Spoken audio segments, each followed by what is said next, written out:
12.3 비상계엄과 관련해 내란 혐의 등을 조사하는 조은석 특별검사가 윤석열 전 대통령에 대한 체포영장을 청구했습니다.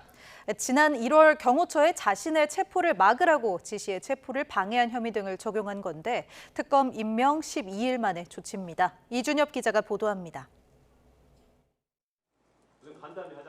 내란 특검팀이 윤석열 전 대통령 체포영장을 청구했습니다. 경찰의 소환 요구에 2차례 불응하고 특검 출범 이후인 지난 19일에도 불출석하며 앞으로도 나가지 않겠다는 의견서까지 낸 만큼 강제 구인이 불가피하다는 겁니다. 조은석 특검이 임명된 지 12일, 특검팀이 사건을 인계받은 지는 이틀 만에 속전속결 조치인데 그동안 언론 노출을 최소화하던 특검 측도 첫 공개 브리핑에 나섰습니다. 이후 소환에도 응하지 않을 것을 명백히 밝히고 있는 바 6월 23일 사건을 인계받은 특검은 사건의 연속성을 고려하여 조사를 위해서 체포영장을 청구하게 된 겁니다. 특검 측은 특히 윤 전 대통령이 피의자 가운데 한 명에 불과하다며 다른 피의자는 모두 조사를 받았고 윤 전 대통령은 조사에 응하지 않은 유일한 사람이라고 강조했습니다. 그러면서 법불아귀, 법은 신분이 귀한 자들에게 아첨하지 않는다는 한비자 구절도 인용했습니다. 윤 전 대통령에게 적용된 혐의는 2가지입니다. 지난 1월 자신에 대한 체포영장 집행과 관련해 경호처에 이를 막도록 지시했다는 특수공무집행 방해 혐의와 대통령 경호처에서 군사령관들의 비화폰 정보 삭제를 지시해 증거를 인멸하려 한 혐의입니다. 준비기간까지 단축하며 수사에 속도를 내고 있는 내란 특검이 윤 전 대통령 신병을 확보할 수 있을지 주목됩니다. YTN 이준엽입니다. 내란 특검은 윤석열 전 대통령 체포영장 청구에 대해 조사를 위한 거라고 설명하면서 끌려다니지 않겠다는 수사 의지도 밝혔습니다. 윤 전 대통령 측은 특검이 소환 통보도 없이 기습적으로 체포영장을 청구했다며 정당한 절차를 지킨다면 소환에 응하겠다는 입장을 밝혔습니다. 이경국 기자입니다. 수사기관이 스스로 체포영장 청구 사실을 공개하는 건 매우 이례적입니다. 체포영장은 범죄 혐의가 있는 피해자가 소환에 응하지 않을 경우 강제로 구인하는 절차인 만큼 이른바 밀행성이 중요하기 때문입니다. 특수통으로 분류되는 조은석 특검을 중심으로 전현직 핵심 수사검사들로 꾸려진 내란 특검팀이 이 사실을 나서서 공개한 배경에 관심이 쏠립니다. 이에 대해 내란 특검 측은 윤석열 전 대통령에 대한 조사를 위한 것이라고 밝혔습니다.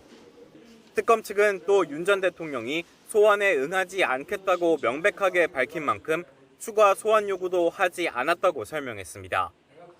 윤 전 대통령 측 입장이 일관되니 강제구인 절차를 통해 조사하겠다는 의지를 보인 것으로 해석됩니다. 특검은 수사 기한에 제한이 있고 여러 사항에 대한 조사가 예상되는 바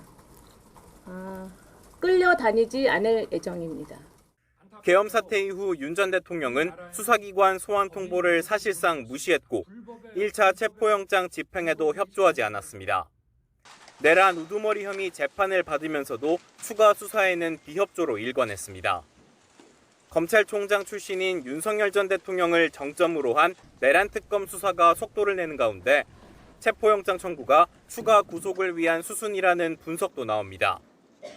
이에 대해 윤 전 대통령 측은 특검이 단 한 차례도 출석 요구나 소환 통지를 하지 않아 부당하다면서도 향후 정당한 절차에 따른 특검 소환에는 적극 응하겠다고 밝혔습니다. YTN 이경국입니다. 내란 특검이 가장 먼저 추가 기소한 김용현 전 장관의 재구속 여부가 이르면 내일 결정될 것으로 보입니다. 석방을 코앞에 둔 만큼 김 전 장관 측의 저항이 거센데 내란 특검이 첫 단추를 잘 끼울 수 있을지 주목됩니다. 김영수 기자가 보도합니다. 비상계엄 선포 닷새 만에 검찰에 자진 출석한 김용현 전 장관은 지난해 12월 27일 가장 먼저 재판에 넘겨졌습니다. 이후 출범한 내란 특검, 구속기한 6개월 만료로 석방을 앞둔 김 전 장관을 가장 먼저 추가 기소하며 수사에 신호탄을 쐈습니다. 특검 수사의 첫 시험대인 셈인데 시작부터 만만치 않습니다. 특검법에 따라 준비 중에는 기소할 수 없다는 김 전 장관 측 주장에 특검팀은 20일 이내인 준비 기간을 절반 이상 포기하고 필요한 절차를 진행했다고 반박했습니다. 기소 효력을 멈춰달라는 집행정지 신청부터 절차 하나하나에 문제를 제기한 김 전 장관 측은 추가 구속영장 발부를 위한 신문에서 더 강하게 저항했습니다. 특검보 자격까지 걸고 넘어졌고 재판부 앞에서 공소장만 보고 구속 여부를 판단하려 한다며 불공정 재판이라고 주장했습니다. 특검팀은 일단 변호인 주장에 휘말리지 않고 일일이 대응하는 걸 자제하는 분위기입니다. 검찰 특수본 출신이 내란 특검에 일찌감치 파견돼 수사 과정부터 재판 절차까지 대부분의 법적 수단을 동원하는 김 전 장관 측 대응 방식이 공유됐을 걸로 보입니다. 구속영장 발부를 위한 신문은 한 차례 연기돼 내일 열리는데 주요 피고인들이 석방을 앞둔 데다 준비 기간까지 반납하며 내린 결정인 만큼 신문 결과에 따라 내란 특검팀의 수사 초반 분위기가 좌우될 것으로 보입니다. YTN 김영수입니다. 김민석 국무총리 후보자에 대한 인사청문회가 이틀 일정으로 시작됐습니다. 여야는 청문회 시작부터 서로를 향해 거친 말을 쏟아내며 충돌했는데 정작 후보자의 정책과 자질 검증은 겉핥기에 그쳤습니다. 강민경 기자의 보도입니다. 이재명 정부 초대 국무총리 후보자 청문회. 여야는 자료 제출을 두고 초반부터 격돌했습니다. 국민의힘이 먼저 채무 상환과 아들 유학비 송금 증빙 등 요청한 자료를 제대로 내라고 날을 세웠습니다. 전 배우자가 학비를 전액됐다. 전 배우자 및 아들에 대해서 개인정보 동의가 안 돼 있으면 물론이고 증인과 참고인 채택을 끝까지 거부했다는 비판도 쏟아냈습니다. 청문회는 묻고 듣는 회의인데 후보자는 묻지마 청문회를 만들었습니다. 저는 6년 전에 있었던 조국 청문회의 재방송을 보고 있는 것 같습니다. 민주당은 야당이야말로 자료 요구를 핑계로 후보자의 사생활을 침범하고 인신 공격을 단행한다고 반발했습니다. 자녀의 성적표, 학생기록부, 전 배우자의 출입국 기록, 외국환 신고 필증, 왜 이런 게 필요합니까? 현금 출처를 집요하게 캐묻는 야당의 공세에는 마치 사건을 조작하는 검사 같다고 응수했습니다. 현금 유격을 쟁여놨다라는 식으로 조작하면 안 되는 겁니다. 이 자리가 사실 검사 취조실도 아니고. 양측의 감정이 격해지며 수차례 고성과 막말이 오갔습니다. 자, 조용히 하세요. 야, 조용히 해. 이렇게 이야기를 했습니다. 그에 대해서 제가 순간적으로 혼잣말로 미친 거 아니야? 이렇게 이야기를 했어요. 김민석 후보자는 총리직이 정치의 마지막이란 생각으로 전력 투구하겠다면서 혁신과 실용, 현장 소통형 총리가 되겠다고 약속했습니다.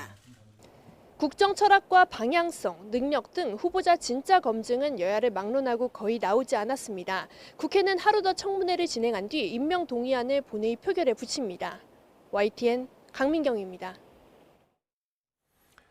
김민석 국무총리 후보자는 국회의원 세비 같은 공식 수입보다 지출이 많았다는 지적에 세비 외 수익이 사회적인 통념에 비춰 과하게 넘은 경우는 없었다고 거듭 주장했습니다. 김 후보자는 국회 인사청문회에서 세비 이외의 수익은 축의금이나 조의금, 두 번의 출판기념회에서 모여진 돈과 처가, 장모에게 간혹 지원받은 생활비 정도라며 이같이 말했습니다. 구체적으로는 조의금이 1억 6천만 원, 두 차례 출판기념회 수입이 2억 5천만 원이고 장모에게서 모두 합쳐 2억 원을 지원받았다고 설명했는데 축의금 1억 원가량은 모두 처가에 넘겨줬다고 설명했습니다. 김민석 총리 후보자에 대한 야당의 파상 공세가 이어지고는 있지만 대통령실은 일단 청문회를 끝까지 지켜보자는 분위기입니다. 내부적으로는 낙마시킬 정도의 사안은 아니라고 보는 기류가 많습니다. 강진원 기자의 보도입니다. 재산 형성 과정과 자녀 대입 특혜 의혹 등 김민석 후보자를 둘러싼 여러 논란에 대해 대통령실은 공식적으로는 말을 아끼고 있습니다. 이틀에 걸친 청문회 과정을 지켜보자며 여론의 추이를 주시하는 모습입니다. 앞서 이재명 대통령은 청문회에서 충분히 설명할 수 있다는 김 후보자의 말을 전하며 힘을 실어준 상태입니다. 일단 의혹에 불과하다고 말씀하고 계셔서 충분히 청문회 과정에서 충분히 설명할 수 있을 거라고 생각이 됩니다. 참모들 사이에서도 이재명 정부의 초대 총리 후보자를 낙마시킬 정도는 아니라고 보는 분위기가 역력합니다. 대통령실 고위 관계자는 YTN에 부동산 투기 같은 흔히 국민 감정을 건드리는 사안은 아니지 않느냐고 반문하며 내부 기류를 전했습니다. 이재명 정부 초대 총리 인준이 야당의 강공에 좌초되어서는 안 된다는 대통령실 내 공감대가 바탕에 깔린 것으로 보입니다. 11개 부처 장관 후보자에 대한 전격적인 인선 이후 추가 인사 단행 시기는 다소 미뤄질 것이란 전망이 나왔습니다. 대통령실 고위 관계자는 YTN에 발표된 11명은 모두 인사검증을 통과한 사람들이라며 공개할 사람이 있는데 아껴두고 발표하지 않은 분은 없는 것으로 안다고 말했습니다. 나머지 다른 부처 장관 후보자의 경우 인사검증에 시간이 더 필요하다는 의미로 해석됩니다. 본격적인 인사청문 전국에서 가장 중요한 건 결국 국민 눈높이와 여론인 만큼 검증 과정에 더 신경을 쓸 수밖에 없을 거란 관측도 나옵니다. YTN 강준원입니다. 송미령 농림축산식품부 장관이 유임된 것을 두고 더불어민주당 내부가 술렁이는 분위기입니다. 윤석열 정부에서 장관을 지내면서 정책 지향점이 달랐다는 건데 대통령실이 직접 진화에 나섰습니다. 박정현 기자입니다. 국회 현안 질의 도중에 전해진 뜻밖의 유임 발표에 송미령 장관도 더불어민주당도 불편한 표정을 감추지 못했습니다. 굉장히 무겁습니다. 마음이 무겁습니다.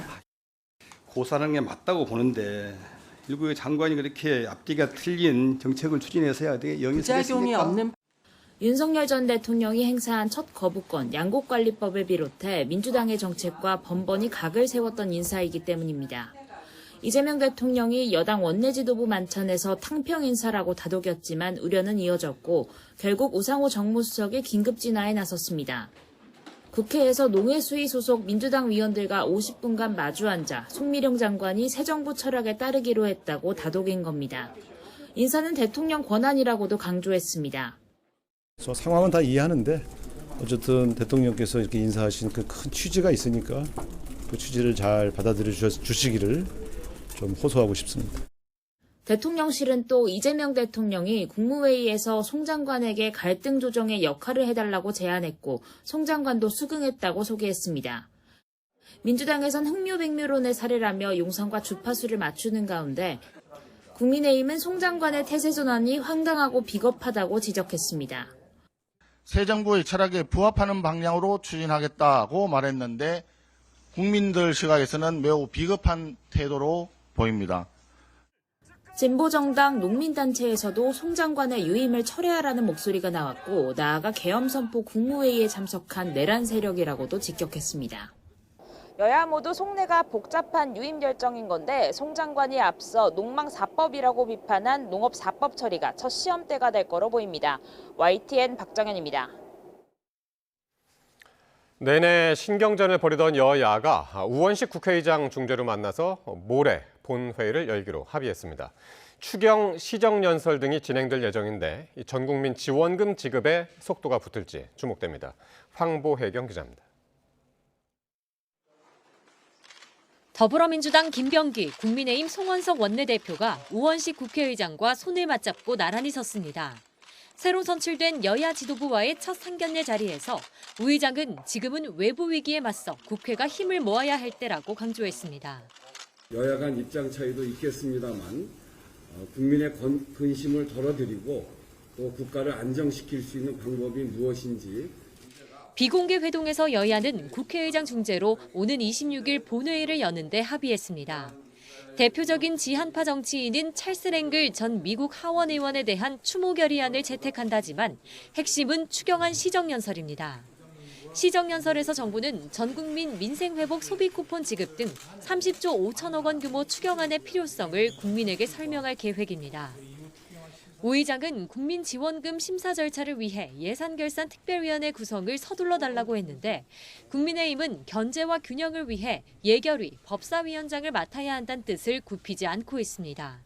추경 심사를 위해서 예결위가 구성이 돼야 되기 때문에 예결위 의원들의 명단을 26일까지 제출해달라 이렇게 말씀하셨고요.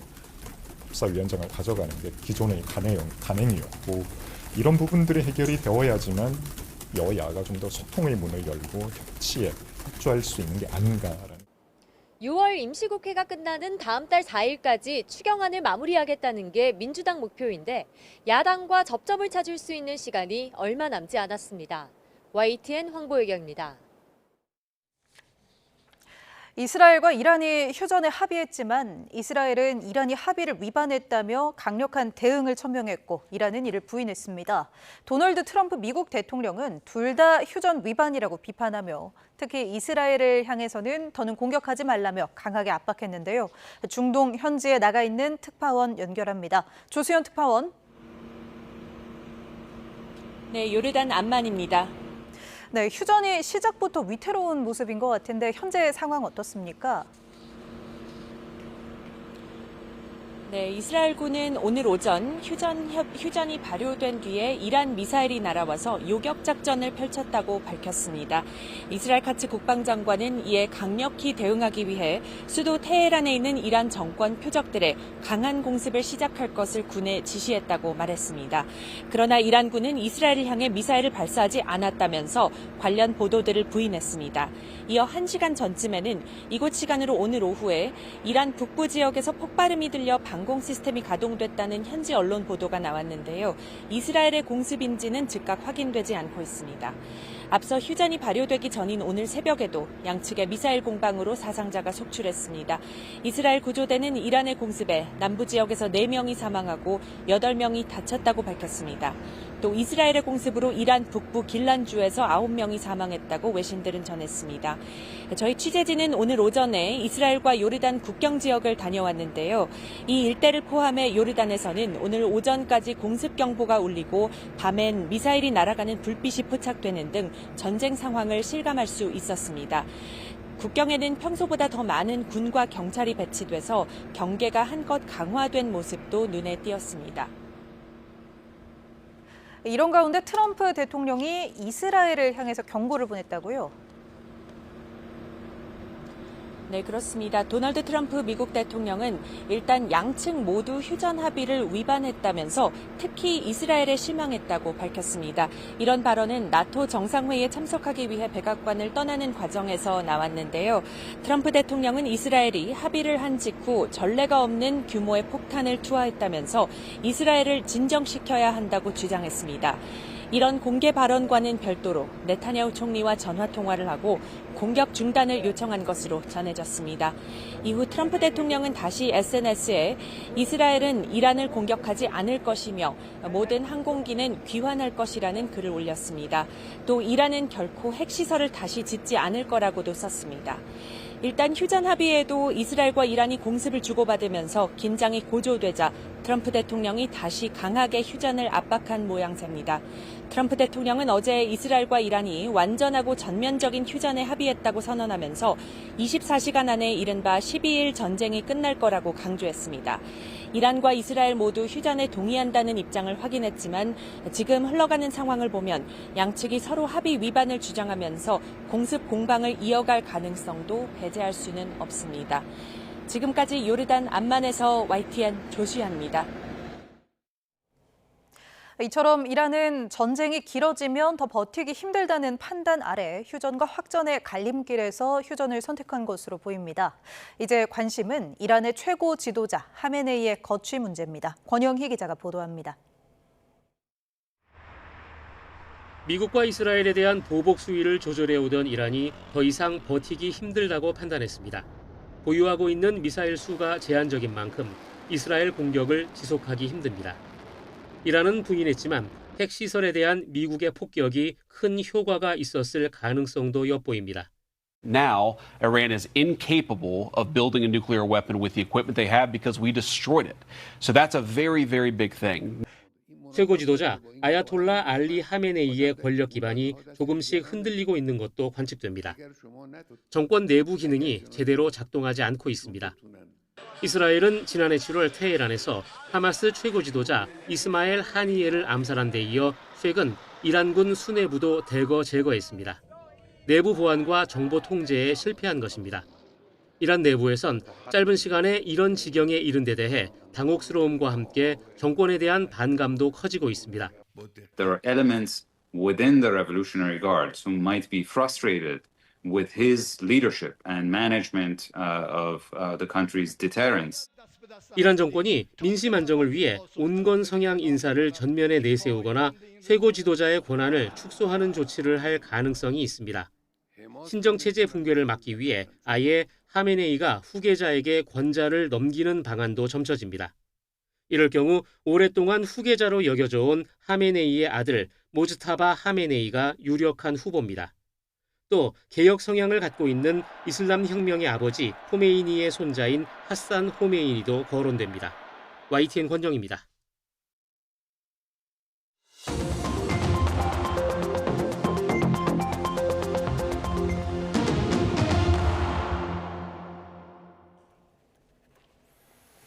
정치권 관심 뉴스 짚어보는 포커스 나이트 시간입니다. 오늘은 신현영 전 민주당 의원, 홍석준 전 국민의힘 의원과 함께하겠습니다. 두 분 어서 오십시오. 안녕하십니까. 네. 자, 김민석 국무총리 후보자에 대한 국회 인사청문회가 시작이 됐습니다. 사전에 여야 협상이 결렬되면서 증인이나 참고인 없이 진행이 됐는데요. 여야 사이의 고성과 막말로 시작된 인사청문회는 김 후보자에 대한 각종 의혹을 놓고 공방이 벌어졌습니다. 의혹을 하나하나 살펴볼 텐데요. 먼저 재산 증식 의혹에 대해서 김민석 후보자의 답변 들어보시겠습니다. 공식적인 수입보다 어떤 지출이 더 많았다라는 이유로 뭐 매덕이 차이가 난다는 이유로 이거 가지고 계속 그 의문을 제기하시는 시각이 있기 때문에 한번 설명을 해 주시겠습니까? 축의금 또는 조의금, 출판기념회 2번, 그리고 제 처가 장모님으로부터 이렇게 생활비 지원을 간혹 받은 것, 뭐 이런 것들 정도가 총체적으로 모여서 세비 외 수입을 구성했고, 모여진 액수도 통상적인 사회적인 통념 또는 저희 연배의 사회생활과 관련된 또는 국회 내에서 이루어진 그런 행사들에 비추어서 제가 다시 확인해 본 바 다 감사한 액수이긴 하지만 과하게 넘는 경우는 없는 것으로 그렇게 다시 한번 확인되었습니다. 예, 국회의원 세비 수입이 수입보다 지출이 많다. 이 논란에 대해서 김민석 후보자의 답변 들으셨는데 구체적으로는 이렇습니다. 조의금으로 받은 돈이 1억 6천만 원, 두 차례 출판 기념회로 2억 5천만 원, 처갓집으로부터 2억 원을 받았다. 이렇게 이야기를 했습니다. 합쳐서 한 6억 원쯤 되는데 어떻게 들으셨나요? 그렇죠. 김민석 후보자가 인사청문회 때 소명을 하겠다고 했고 그런 네. 구체적인 그 세부 내역들이 오늘 새롭게 나온 부분들이 있습니다. 그래서 사실 저는 김민석 후보자랑 초반에 21대 국회에서 보건복지위원회 같이 했었거든요. 예, 이렇게 재산이 적은 줄 몰랐거든요. 적은 것도 문제가 될 수 있구나라는 거를 새로운 또 경험을 하면서 지금 하고 있는데 실제로 통상적인 개념에서의 그런 출판 기념회에서의 수익, 그리고 결혼식, 그리고 조의금 이런 부분은 사실은 구체적으로 내역들이 기록되지 않을 가능성이 있다.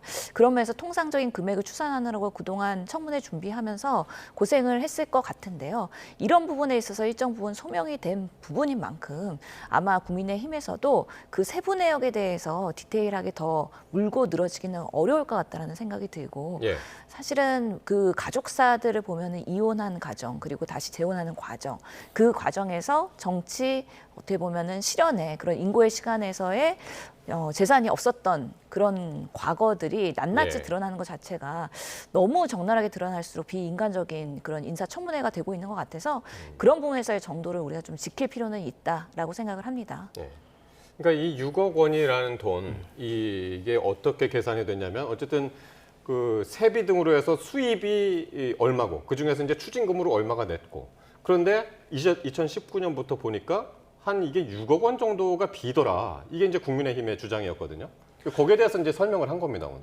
예, 일단 그 김민석 후보자 같은 경우는 2002년부터 2020년 21대 들어오기까지 거의 18년 동안 정치 낭인으로 있으면서 굉장히 좀 정치적으로 뿐만 아니라 경제적으로 굉장히 좀 어려운 시절을 보냈죠. 그러면서 또 2번이나 정치자금법 위반으로 대부분의 확정 판결을 받기도 했습니다.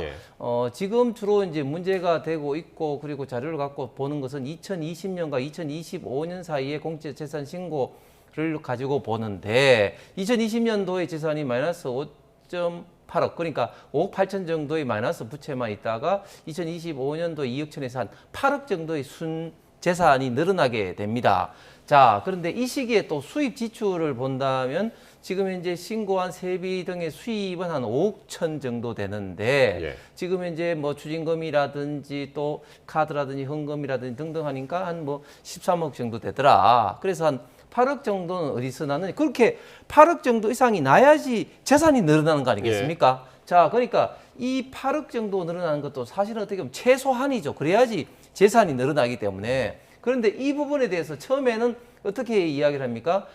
세비 이외에 강연료 등 기타 수입이 있다 이렇게 이야기를 했습니다. 자, 그런데 자료를 주지 않아서 국민의힘 의원들이 연말정산을 통해서 보니까 5년 동안에 강연료라든지 기타 수익은 1,400만 원밖에 없었습니다. 자, 1차로 이제 이렇게 하다가 이제 2차로 또 어떤 이야기를 하느냐? 결혼식, 조사, 그리고 2번의 또 이제 출판 기념회 이렇게 이야기하는데 거기에 대해서 또 이제 시기적으로 재혼 시기가 2019년도이기 때문에 그건 일단 제외하고 이제 3번을 냈는데 오늘 또 새롭게 이제 처가로부터 이제 2억을 받았다. 오늘 처음으로 이야기를 한 겁니다. 자, 이 부분에 대해서 이제 문제가 뭐냐면 과연 조사, 그것도 부친상도 아니고 빙부상에서 1억 6천 정도를 받을 수 있느냐. 그 다음에 2번의 출판 기념회를 가지고 2억 5천 이상을 받을 수 있느냐. 제가 볼 때는 이것도 저는 그 변명이다. 거짓말이라 생각하고 더 결정적으로는 오늘 이야기한 건데 처갓집으로부터 2억을 받았다. 과연 거의 60에 이제 지금은 뭐 60이 넘었습니다만은 김민석 후보자가 지금 현재 낭인도 아니고 국회의원인데 처갓집이 그렇게 돈을 주는 게 또 상식적으로 맞느냐 이렇게 생각을 하면 도저히 맞지가 않죠. 그리고 그것이 설사 맞다 할지라도 그러면은 일괄적으로 현금으로 내면은 그게 안 되니까 그 단계별로 썼다고 이야기했는데 또 시기별로 보더라도 2024년도에는 뚜렷한 그런 어떤 세외 수입이 없었음에도 불구하고 재산이 또 늘어난 그런 기록이 있습니다. 그래서 군데군데 지금 변명은 하지만 속 시원한 해명은 하나도 되지 않고 계속해서 좀 거짓 해명을 저는 하고 있다고 봅니다. 그래서 국민의힘의 이제 주진우 의원도 처갓집으로부터 2억 원 받았다는 얘기는 오늘 사실 처음 듣는다 이렇게 이야기를 했는데 김민석 후보는 이제 사회 통념상 그것보다는 넘어서 이제 과하게 받은 적은 없다. 뭐 이제 조의금이라든가 뭐 이런 부분에 있어서요. 그렇죠. 충분한 해명이 됐는지 모르겠네요. 그런 부분에 대해서도 본인이 그 진실된 마음으로 설명을 했다고 저는 봅니다.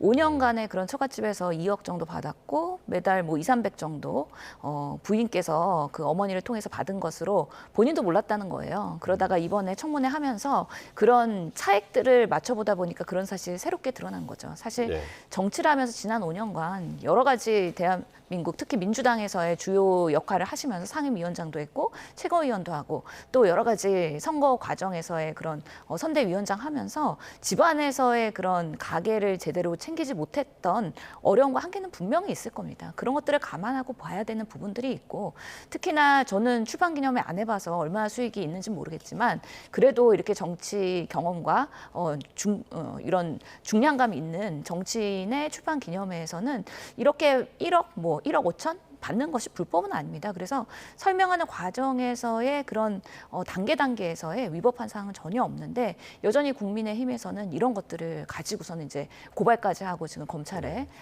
지금 배당이 된 상황이죠. 그래서 마치 피의자인 마냥 뭔가 신문하는 마냥 그런 인사청문회가 되는 거는 부적절하다. 그리고 주진우 의원도 오늘 더 깊게 파고들지 못하더라고요. 그런 면에서는 어느 정도의 그런 국민의 납득할 눈높이의 소명이 되고 있는 거 아니냐라고 판단이 되고 있습니다. 그러니까요. 국민 눈높이가 이제 중요한 거니까요. 오늘 이제 하루 종일 이제 생중계도 됐고 하니까.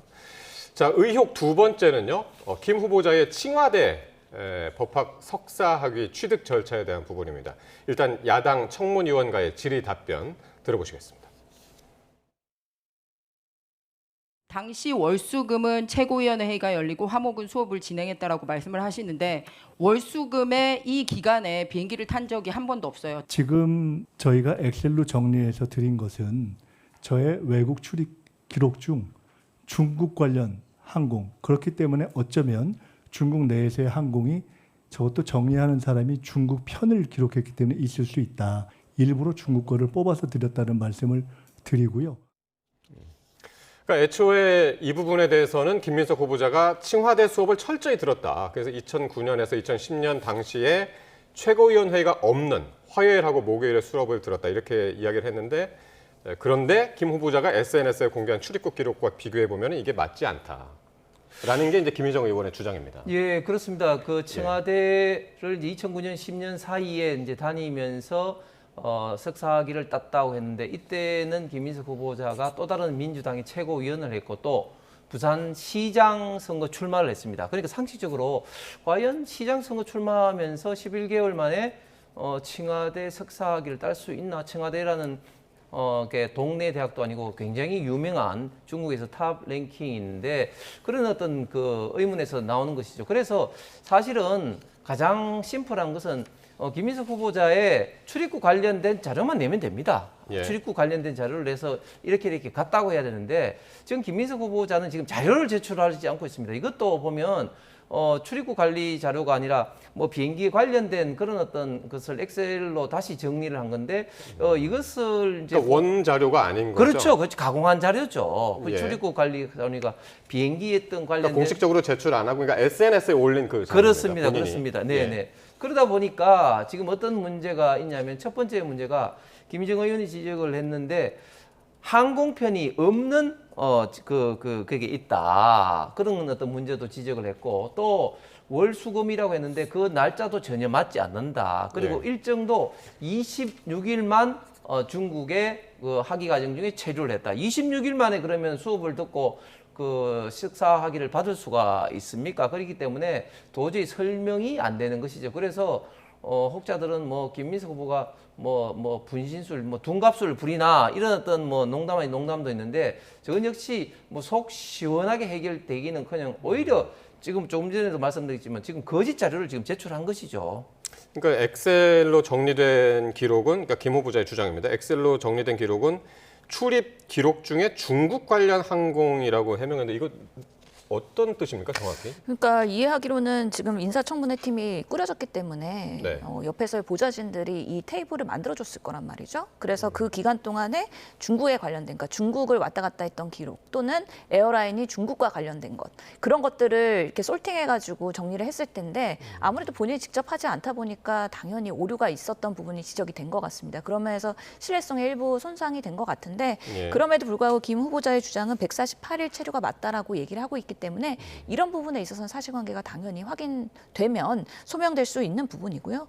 청와대 석사학위는 석사 논문이 존재합니다. 그렇기 때문에 논문이 존재하고 그다음에 학위에 대한 사본이 존재하기 때문에 그 자체를 부정할 수는 없다라는 생각이 들고요. 그 과정에서 어떻게 그러면은 학위를 땄느냐 그런 부분에 있어서는 조금 더 소명을 하면 좋을 텐데 지금으로서는 이 자체를 부정하거나 아니면은 학위가 허위거나 아니면 누구의 논문처럼 유지라고 이상한 그런 영어 논문들을 한글말로 번역하거나 이런 과정에서의 오류가 아니기 때문에 존재는 하나 과연 어떻게 그것을 땄느냐 이런 부분에 있어서 조금 더 내일 인사청문회까지 지켜봐야 되지 않을까라는 생각이 듭니다. 자, 김민석 총리 후보자의 의혹 하나하나를 짚어보고 있는데요. 또 하나의 의혹, 아들의 이른바 아빠 찬스 의혹이 있었는데 이 부분에 대해서는 모두 부인을 했나요? 예, 부인을 했는데 이건 역시 굉장히 좀 문제가 많죠. 이제 아빠 찬스란 게 이제 뭐냐면 결국은 김민석 후보자의 아들이 고등학교 때 동아리 활동으로 이제 표절 관련된 그런 동아리 활동을 했는데 그런 내용들이 민주당의 이제 강특구 의원을 통해서 이제 입법 발의가 되고 김민석 후보자도 이제 공동 발의가 된 거죠. 그리고 이제 국회에서 세미나도 하고 이제 인터뷰도 하고 있는 그 자체는 이제 부정을 하지 않고 있습니다. 명백한 사실이니까. 자, 그런데 미국의 코넬대 관련될 때 그 자료를 활용하지 않았다고 이야기를 합니다.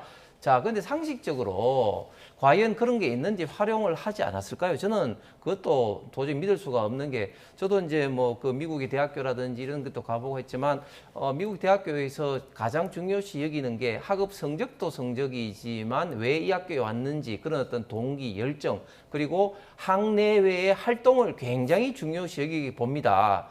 그런데 이렇게 국회의원과 같이 활동을 하고 입법 발의가 된 이런 것들을 활용하지 않았다. 제가 볼 때는 이건 도저히 납득할 수가 없는 것이죠. 그리고 이것을 속 시원하게 해명하려면은 그 아들의 대학 그 지원서를 제출을 하면 됩니다. 그런데 그건 또 절대 제출하지 않고 있는 거죠. 지금 김민석 후보자의 청문회에서 가장 큰 문제는 뭐냐면은 핵심 정인을 민주당이 결사적으로 맡고 있습니다.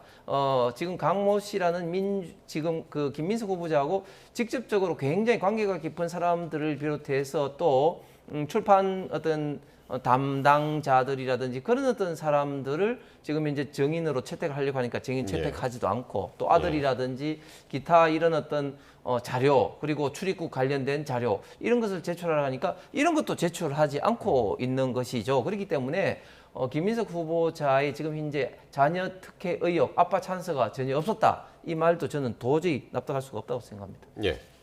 저는 그 아들 문제는 되게 억울할 거라고 보입니다. 실제로 아버지가 오랫동안 정치를 하지 않았습니까? 그럼 자녀들은 당연히 정치에 관심을 갖고 본인이 자라오는 과정에서의 이런 여러 가지 사회적 이슈에 대해서는 신문을 통해서나 방송을 통해서 당연히 인지할 수 있고요.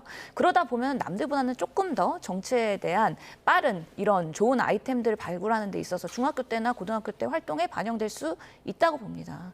그렇기 때문에 그 아들이 그렇게 한 부분에 있어서 단순히 정치인의 자녀라는 이유만으로 특혜를 받았다라고 억울한 오명을 쓰고 있는 거 아닌가 생각이 들고요. 실제로 좋은 그런 표절에 대한 방지, 입법 활동을 제안을 했다 그러면 고등학생이든 중학생이든 얼마든지 정치인들이 좋은 아이템을 현장에서 활용할 수 있다고 봅니다. 그 자체가 문제가 되지는 않는다고 생각을 하는데 결국에는 코넬대에서도 활용을 안 했다는 거예요.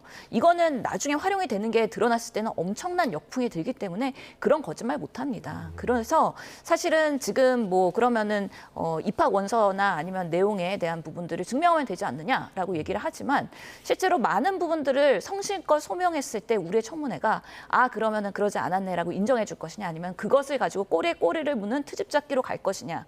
그랬을 때는 지금 여야가 바뀌긴 했지만 항상 야당 의원들은 꼬리에 꼬리를 물면서 마치 인사청문 대상들이 범죄자, 신상털기나 아니면 가족의 그런 사적인 부분까지 파헤치는 방식으로의 확장성 있게 했기 때문에 결국에는 이런 방식으로의 자료 제출에 제대로 응하지 않는 것은 마치 우리 국회에서의 여야의 불신과 갈등과도 연관된 부분이라고 생각이 들어서 언제까지 청문회를 이렇게 망신 주기로 할 것이냐. 의혹만으로 가지고서는 도덕성에 문제가 있다라고 얘기할 수 없습니다. 그렇기 때문에 아니다, 그렇지 않을 것이다라는 의혹만 계속 아무리 야당 의원들이 얘기해봤자 국민들께서는 그 부분에 있어서는 설득력 가지기는 어려울 것이다라고 생각합니다. 이 부분에 대한 김민석 후보자의 정확한 답변은 오늘 그러니까 코넬리 입학 과정에서 혹여라도 원서에 쓰지 않았으면 좋겠다라는 입장을 분명히 전했고 아이가 그렇게 했다라는 게 오늘 김민석 후보자의 답변이었습니다. 자, 지금까지 도덕성 부분 살펴봤고요. 마지막으로 이야기 나눌 부분은 이 정책 부분입니다. 역시 김희정 의원과 김민석 후보자의 질문 답변 보시겠습니다. 그러니까 본예산 시간 때문에 본예산 어느 정도인지 어바웃으로 말씀하시면 됩니다. 정확한 숫자까지 말씀드려야 됩니까? 대강 말씀하시면 됩니다. 어느 정도 규모인지. 그러면은 국가 채무 비율은 어느 정도인지 알고 계십니까? 채무 비율도 다른 나라 평균에 비해서 경우에 따라서는 OECD 평균보다 높다고 보는 경우도 있고 좀 낮다고 보는 경우도 그러니까 있고 어느 그렇습니다. 정도인 것 같아요. 어바웃 저는 마지막 뭐 정확한 점 이런 걸 원하는 게 아니라 규모를 가늠하고 계시는지를 여쭌 겁니다. 20에서 30 정도 사이로 제가 알고 있는데요. 네. 지금 우리나라 국가 채무 비율이 48.4%입니다. 예, 그동안 재산 증식이라든가 이런 도덕성 검증에 몰두해서일까요? 김 후보자가 정부의 예산 규모 그리고 국가 채무 비율에 대해서 오늘 답변을 하지 못했나요? 저는 김민석 후보자가 가장 국무총리로서 부적합한 게 저는 무능이라고 봅니다. 왜냐하면 사실은 이제 김민석 후보자 같은 경우는 국회의원을 했는데 역대 총리들을 보면 대체적으로 행정각부의 장관이나 자치단체의 장들이 거의 대부분 많이 했습니다. 왜냐하면 잘 아시는 것처럼 총리라는 것은 행정각부를 통할하고 각 장관들을 이제 조정하는 그런 어떤 역할을 하기 때문에 행정을 기본적으로 잘 알아야 되죠. 그런데 지금 김민석 후보자는 그런 어떤 경험이 없지 않습니까? 그래서 저는 기본적으로 총리 후보자로서는 좀 부적합하다 그런 어떤 생각을 갖고 있는데 오늘 저 질문을 보면서 정말 경악을 금치 못하겠습니다. 아니 어떻게 지금 국회의원 4선이나 하신 분이 계략적인 국가 예산 규모를 모릅니까? 국가 예산 규모에 대해서는 아예 이야기를 안 하잖아요. 그 다음에 국가 채무 비율 20%에서 30% 사이. 이야 정말 창피합니다. 어떻게 저런 어떤 이야기를 합니까? 그리고 또 총리 후보자로 지금 현재 저렇게 청문회를 하고 있는지 지금 제가 볼 때 왜 저걸 도저히 모를 수가 없느냐면은 1948년 대한민국이 설립된 이후로 박근혜 대통령 때까지 국가 부채가 한 640 33조였습니다. 그래서 국가 부채 비율은 한 34%가 됐습니다. 예. 그러다가 문재인 정부 5년 동안에 국가 재정을 거의 방만하게 펑펑펑 써서 440조가 늘면서 44.몇 %로 윤석열 정부에게 넘겨줬습니다. 그때 21대에서 이것 때문에 국가 채무 비율이 너무 빨리 오른다. OECD 중에서 증가 폭이 최고로 많다기 때문에 계속적으로 국회에서 이슈가 되고 여야 간에 가장 핫 이슈가 됐었습니다. 그런 어떤 상황에서 지금 국가 채무 비율이 지금 48%가 지금 넘고 있는 이런 상황인데 구체적인 수치는 모르더라도 어떻게 20% 30% 뭐 이렇게 이야기를 하는 건지. 올해 국가 예산 규모를 모르는 거는 말이 안 된다고 보시는 건가요? 도대체 지금 그 국회의원으로서 예산 본회의 예산에 참여를 얼마나 하고 또 최소한 여기에 대해서 심의를 얼마나 많이 했습니까? 정답은 뭡니까?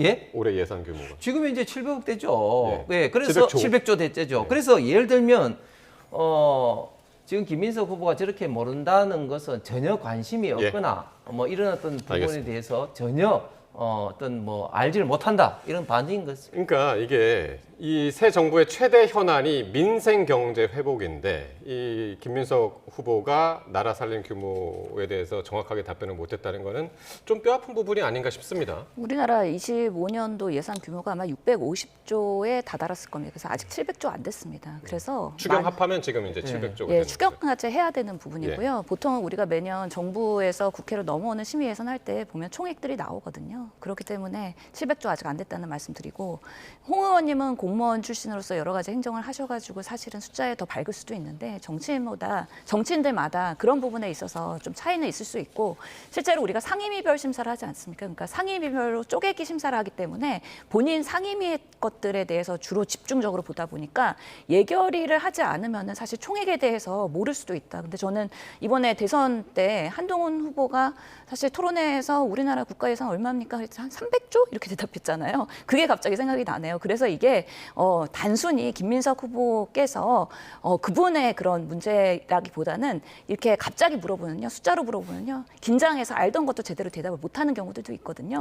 그런 부분의 일환이지 않을까 싶고 실제로는 국가 채무 비율 같은 경우에도 워낙에 국민의힘에서 뭐 50%가 넘네 안 넘네 그러면서 비판을 많이 했기 때문에 대략 그럼 40% 후반이라는 감은 있긴 하지만 정확한 숫자를 모르는 경우들은 대다수가 있다라는 걸 얘기하고 그럼에도 불구하고 홍 의원님이 이렇게 깜짝 놀라게 문제가 있다라고 얘기하시는 거는 홍 의원님이 되게 훌륭하신 분이다라고 생각이 듭니다. 시인 말씀대로 한 뭐 그 정도만 이야기해도 훌륭하죠. 그런데 20% 30% 사이 그렇게 이야기하니까 이게 참 어쨌든 이제 국내 그 예산 규모는 사실 이제 글로벌 경제를 얘기하거나 천문학적 숫자를 얘기할 때 어떠한 기준으로 삼는 경우가 많습니다. 한 600조, 700조 이 정도면 말이죠. 어쨌든 673조가 정답이고요. 플러스 추경까지 하면 700조가 조금 넘는 그런 상황이 되겠습니다. 자, 이재명 대통령의 송미령 농림부 장관 유임 인사에 대해서도 지금 정치권이 술렁거리고 있습니다. 대통령은 탕평 인사라고 언급을 했는데 논란이 계속되고 있는데요. 관련 발언 먼저 듣고 오겠습니다. 대통령께서는 탕평 인사로 이렇게 따져야 된다. 우리끼리만 하는 것은 국민들이 그렇게 크게 좋게 보지 않을 것이다. 이런 말씀도 하셨고요. 대통령께서 업무 파악도 잘 되고 능력 있는 공무원이다라는 언급이 있었다고 하는데 맞습니까? 원래 전문가예요. 어제 여야 합의로 농해수위를 통과한 한우법에 대해서도 과거 제의 요구를 건의한 것이 송미령 장관입니다. 어제 송 장관은 국회에서 양곡법에 대해 새 정부의 철학에 부합하는 방향으로 추진하겠다고 말했는데 국민들 시각에서는 매우 비겁한 태도로 보입니다. 장관의 철학이 곧 정부의 철학입니다. 자, 여야 모두에서 지금 문제가 되고 있습니다. 일단 대통령실에서는 탕평 인사다라는 설명을 내놓았는데 일단요, 민주당 안에서도 지금 쉽게 납득을 못하겠다라는 그런 분위기가 있는 모양이에요. 그렇죠. 일부 농해수위 의원들은 아마 양곡관리법 계속 거부권 행사했을 때 국무위원으로서 송미령 장관에 대한 그런 불평과 불만이 있을 겁니다. 그런 면에서 이번에 유임되는 거에 대한 그런 문제점 것들의 인식을 오늘 우상호 정무수석이 국회를 찾아와서 아마 설명을 했을 거라고 보이고요. 그 송미령 장관을 유임한 이유는 두 가지인 것 같습니다. 첫 번째로는 국무회의를 지금 이재명 대통령이 시작하면서 여러 윤석열 정권의 국무위원들과 회의를 하다 보니 생각보다 적극적으로 준비된 자세로서 자기의 생각을 얘기하는 그런 부분에 있어서의 높은 평가를 했기 때문에 이런 부분에 있어서는 어떤 사람이든 간에 뭔가 색안경 끼고 보지 않는다. 그리고 지금 상황에서 최선을 다하는 그런 실력 있는 사람들은 기용한다라는 또 하나의 메시지가 될 수 있고요. 두 번째로는 비상계엄 때 송미령 장관이 그 당시에 참석을 했었고 나중에 이런 부분에 있어서의 국회에서 소명을 하는 과정에서 그 국무회의가 비상계엄이었다면 나는 참여하지 않았을 것이다. 라고 솔직하고 어떻게 보면은 그런 표현을 썼죠. 진솔한 모습을 보였거든요. 송미령 장관 같은 경우에는 사실은 정치인 출신도 아니고 공무원 출신도 아니고 농해수에 관련한 연구위원 출신이기 때문에 아무래도 본인의 그런 그 시작에서부터 오리진의 그런 신념들을 가지고 농해 수위를 위해서 헌신할 수 있는 사람이라는 부분을 높이 산 거 아닌가. 그런 면에서 내부에서의 여러 가지 이야기들이 있긴 하지만 앞으로의 그러면은 임용됐을 때 5년간의 퍼포먼스를 보면서 다시 한번 판단해 주셔라. 그리고 어렵게 이렇게 유임이 되면은요 또 그만큼 더 열심히 하는 또 그런 국무위원이 될 수 있기 때문에 그런 부분도 감안해서 판단해야 된다고 생각을 합니다. 민주당 안에서도 이렇게 불만이 있고 국민의힘에서는 왜 지금 반대를 하고 있는 거죠? 전형적으로 영혼 없는 어떤 그 공무원의 어떤 표상이라고 볼 수 있죠. 그런데 일반 어떤 공무원들 같은 경우 어떤 뭐 정부가 바뀌게 되면 정부 바뀐 어떤 국정 철학에 뭐 적응하고 하는 것은 뭐 당연한데 장관은 정무직 공무원 아닙니까? 국정 철학과 같이 행동을 이제 해야 되는 건데 만약에 송미령 장관 같은 경우 지금까지 양국관리법이라든지 이런 것에 대해서 거부권을 먼저 제기를 했고 그걸 통해서 이제 국무회의를 통과를 해서 윤석열 대통령이 이제 거부권을 행사한 거 아니겠습니까? 자, 그래 되면 지금 그러면 이재명 대통령 이제 바뀌었다고 해서 본인이 지금까지 강력하게 반대해왔던 양국관리법을 또 그러면 완전히 표변을 해서 또 찬성을 해야 되는데 어떻게 이렇게 할 수 있겠습니까? 자, 그런데 왜 그러면 이재명 대통령이 잡았느냐? 양국관리법이라든지 이런 게 문제가 굉장히 많은 거죠. 왜냐하면 무조건 이제 그 쌀이 이제 남은 쌀도 수매도 해야 되고 가격 이하의 것도 다 보조를 해야 되기 때문에 막대한 어떤 재정 부담은 물론이고 양국 이외의 어떤 비양국 어떤 재배하는 농민들과 이런 어떤 형평성 문제도 많이 있는 것이죠. 이런 어떤 측면 때문에 공약을 하기에는 굉장히 문제가 많은데 송미령 장관과 이야기해 보니까 나름대로 문제를 최소화할 수 있는 나름대로 어떤 그런 좀 생각 내지는 좀 대안 부작용을 최소화할 수 있는 그런 어떤 것을 보고 저는 유임을 시켰다. 그렇게 이제 보는데 그럼에도 불구하고 송미령 장관도 탁상 행정인 게 예를 들면 이런 이야기를 합니다. 최대한 양국 제외 지역을 이제 좀 줄이든지 아니면 다른 어떤 업종으로 전환을 시켜서 이제 시행하도록 하겠다. 이런 어떤 이야기를 하는데 그런데 양국관리법이 시행이 된다는 것을 농민들이 알면은 누가 지금까지 해왔던 것을 바꾸려고 하겠습니까? 그러니까 저는 송미령 장관의 어떤 유임은 애초에 어떤 목적대로도 잘 성사도 잘 못할 것뿐만 아니라 정말 그 영혼 없는 어떤 장관의 어떤 표본으로 정말 굉장히 많이 앞으로도 비판을 받을 것 같습니다. 어쨌든 송미령 장관은 어제 그렇지 않아도 이제 국회에서 농해수위 전체회의가 열렸었는데 그 자리에서 이 양국관리법과 관련해서는 새 정부 철학에 부합하는 방향으로 처리하겠다. 이렇게 이야기를 했습니다. 그러니까 전 정부에서는 철저하게 이제 반대를 하면서 그 법안 처리에 대해서 이제 반대 의사를 분명히 하고 거부권을 이제 건의를 한 상황인데 이 부분에 있어서 이제 국민의힘에서는 굉장히 민감하게 보는 것 같습니다. 그렇죠. 그렇기 때문에 영혼이 없다고 하시는데요. 그것보다는 이제 새 정부의 철학에 맞춰서 양국관리법을 정말 통과해야 된다면 본인이 그동안 여러 반대했던 부작용의 우려가 있지 않습니까? 그런 부분에 있어서 어떤 대안을 마련할 수 있을 건지 그런 부분을 조금 더 철저하게 책임감 있게 이야기하면서 대안 제시와 동시에 통과를 시키지 않을까. 그래서 순기능은 더 활성화시키고 역기능에 대한 우려는 최소화하는 본인의 책임 정치를 이번 유임을 통해서 보여주는 것이 아마 이런 여야의 여러 가지 공방에 있어서의 그런 구설수들을 해결하는 데 있어서 본인의 첫 번째 숙제가 되지 않을까라는 생각을 합니다. 그래서 오늘 이재명 대통령이 송 장관한테 다른 의견도 이제 듣고 갈등 조정 역할을 해야 된다. 이 얘기가 왜 나왔냐면 지금 이제 여야뿐만이 아니라 농민단체에서 지금 들고 일어났거든요. 그래서 그렇죠. 이거 즉각 철회하지 않으면 트랙터 시위, 그 남태령길 그 트랙터 시위를 다시 벌이겠다. 이렇게까지 지금 굉장히 강경하게 나오는 상황이라 이게 좀 잠재울 수 있을까요? 어떻게 보시나요? 장관의 첫 시험대라고 보입니다. 그래서 예. 본인이 반대했던 부분에 있어서의 그런 불신들을 어떻게 소통과 대안을 마련하면서 잠재울 수 있을까? 이것도 하나의 그 장관으로서의 그 실력과 예. 평가를 받을 수 있는 잣대이기 때문에 오히려 지금 그 이재명 대통령의 국무 철학은 통합형 인사 아니겠습니까? 그런 면에서 무조건 우리 당 또는 여당만 주장하는 게 아니라 네. 야당이 지적한 부분에 대해서 반영을 하고 그런 부분에 있어서의 더 나은 제3의 솔루션을 만든다. 이런 부분으로 대안 제시를 할 수 있는 장관의 그런 역량이 매우 요구되는 상황인데 송미영 장관의 경우에는 그렇게 본인이 반대하고 그동안 해왔던 행보가 있기 때문에 예. 이런 부분들을 어떻게 수습하면서 극복할 수 있을지 아마 대통령께서도 다시 예. 한번 기회를 주면서 난제를 해결하라고 뭔가 소임을 준 것으로 보입니다. 예, 큰 숙제이죠. 예, 본인이 갈등 조정 역할을 해라라고 했으니까요. 송 장관의 앞으로 행보 한번 지켜봐야 될 것 같고요. 자, 마지막으로 홍준표 전 대구시장 얘기를 할 텐데요. 오랜만에 SNS에 글을 올렸습니다. 귀국한 지 꼭 일주일 만인데 이번에도 국민의힘에 대한 쓴소리였습니다. 한국 보수 세력을 만진 주범은 국민의힘의 중진들이다. 그리고 전국적으로 통진당 신세를 면치 못할 것이다. 이번에는 국민의힘 중진들을 지목을 했습니다. 어떻게 보셨나요, 홍 의원님? 예, 홍준표 시장께서 이제 돌아오셨는데 네.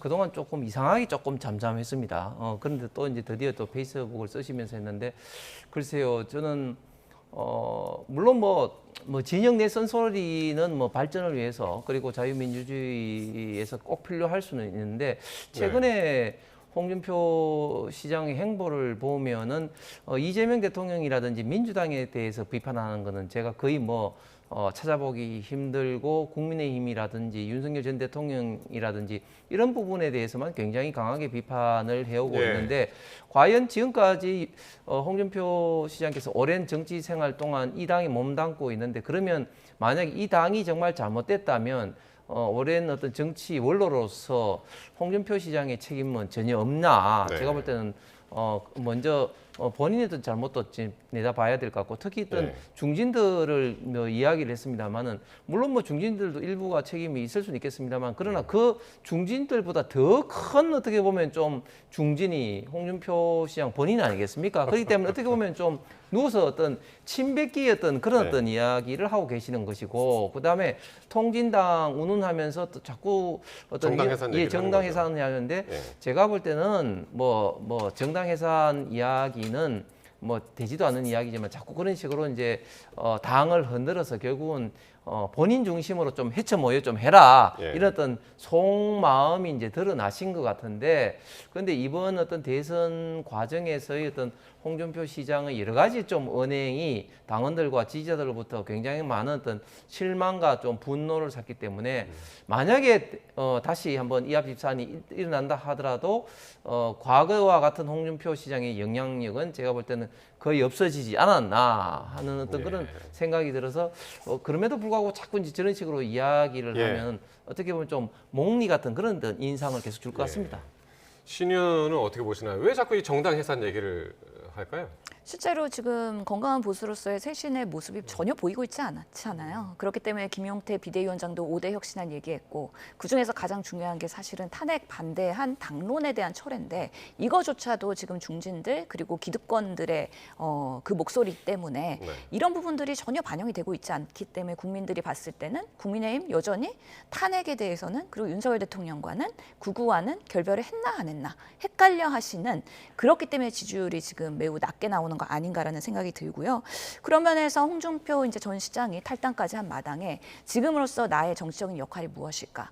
매일 팩북을 쓸 때마다 이렇게 기사화되고 회자가 되는 거는 여전히 영향력이 남아있다라는 이야기인 거고요. 물론 빨간 티셔츠에 저렇게 파란 자켓 입고 오셨지만 본인이 해야 될 거는 결국에는 국민의힘의 불쏘시개 역할을 하면서 내부에서의 기득권 세력을 타파하고 이제는 새 수른, 새 부대에 담을 수 있도록 해서 계속해서 그런 자극적인 변화의 그런 요구를 하는 것이 본인의 역할이다. 그런 면에서의 위헌 정당 해산의 리스크가 여전히 남아있고 특히 오늘은 특검에서도 윤석열 대통령 이제 기소하지 않았습니까? 김용현 전 장관도 또한 이런 부분에 있어서 기소를 당하고 있기 때문에 내란과 3 특검에 대해서 계속해서 국민의힘과 연루되는 여러 가지 이슈들이 있을 때 이것과는 선긋고 명확하게 나아갈 수 있는 그런 국민의힘의 리더십이 바뀌어야 된다.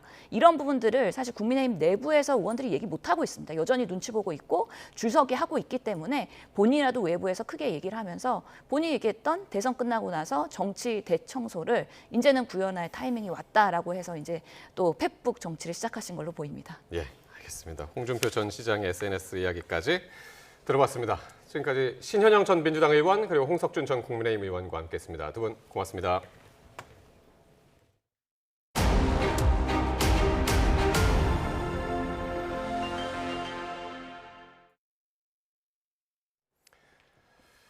네, 이스라엘과 이란의 휴전 합의에 중동발 악재가 사라지면서 코스피가 3%대를 급등해서 3,000선을 넘은 지 2거래일 만에 3,100선에 도달했습니다.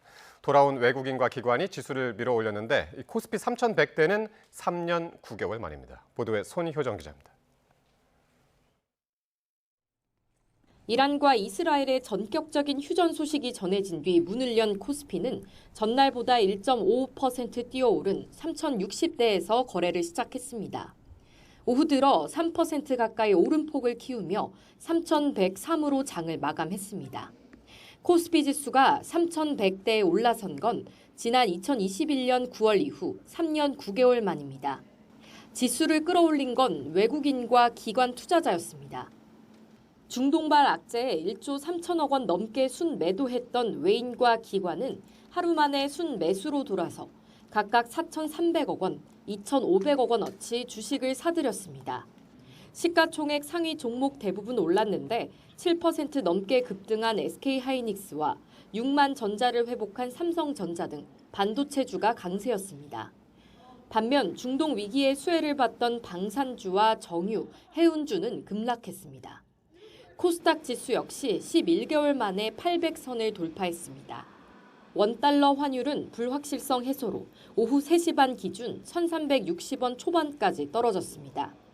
중동발 지정학적 긴장이 일단락되자 위험 선호 심리가 되살아나면서 우리 증시를 끌어올렸다는 분석이 나왔습니다. 휴전이라는 모멘텀이 투자 심리를 자극해서 주가의 등락을 만들어냈다라고 봐야겠죠. 대외 환경에 따른 위험 선호의 변화. 코스피의 상승 흐름이 당분간 유지될 거라는 게 중론이지만 미국과의 관세 협상, 새 정부의 정책 현실화 여부 등이 변수가 될 전망입니다. YTN 손효정입니다. 이재명 정부 들어 첫 한미 고위급 통상 협상이 미국 워싱턴 DC에서 시작됐습니다. 산업통상자원부는 여한구 통상교섭본부장이 하워드 러트닉 상무장관과 제이미슨 그리어 무역대표부 대표를 동시에 만나 첫 협의를 했다고 밝혔습니다. 이 자리에서 여 본부장은 한국에 대한 상호 관세 25%와 자동차, 철강 등 품목 관세 면제의 중요성을 다시 강조했습니다.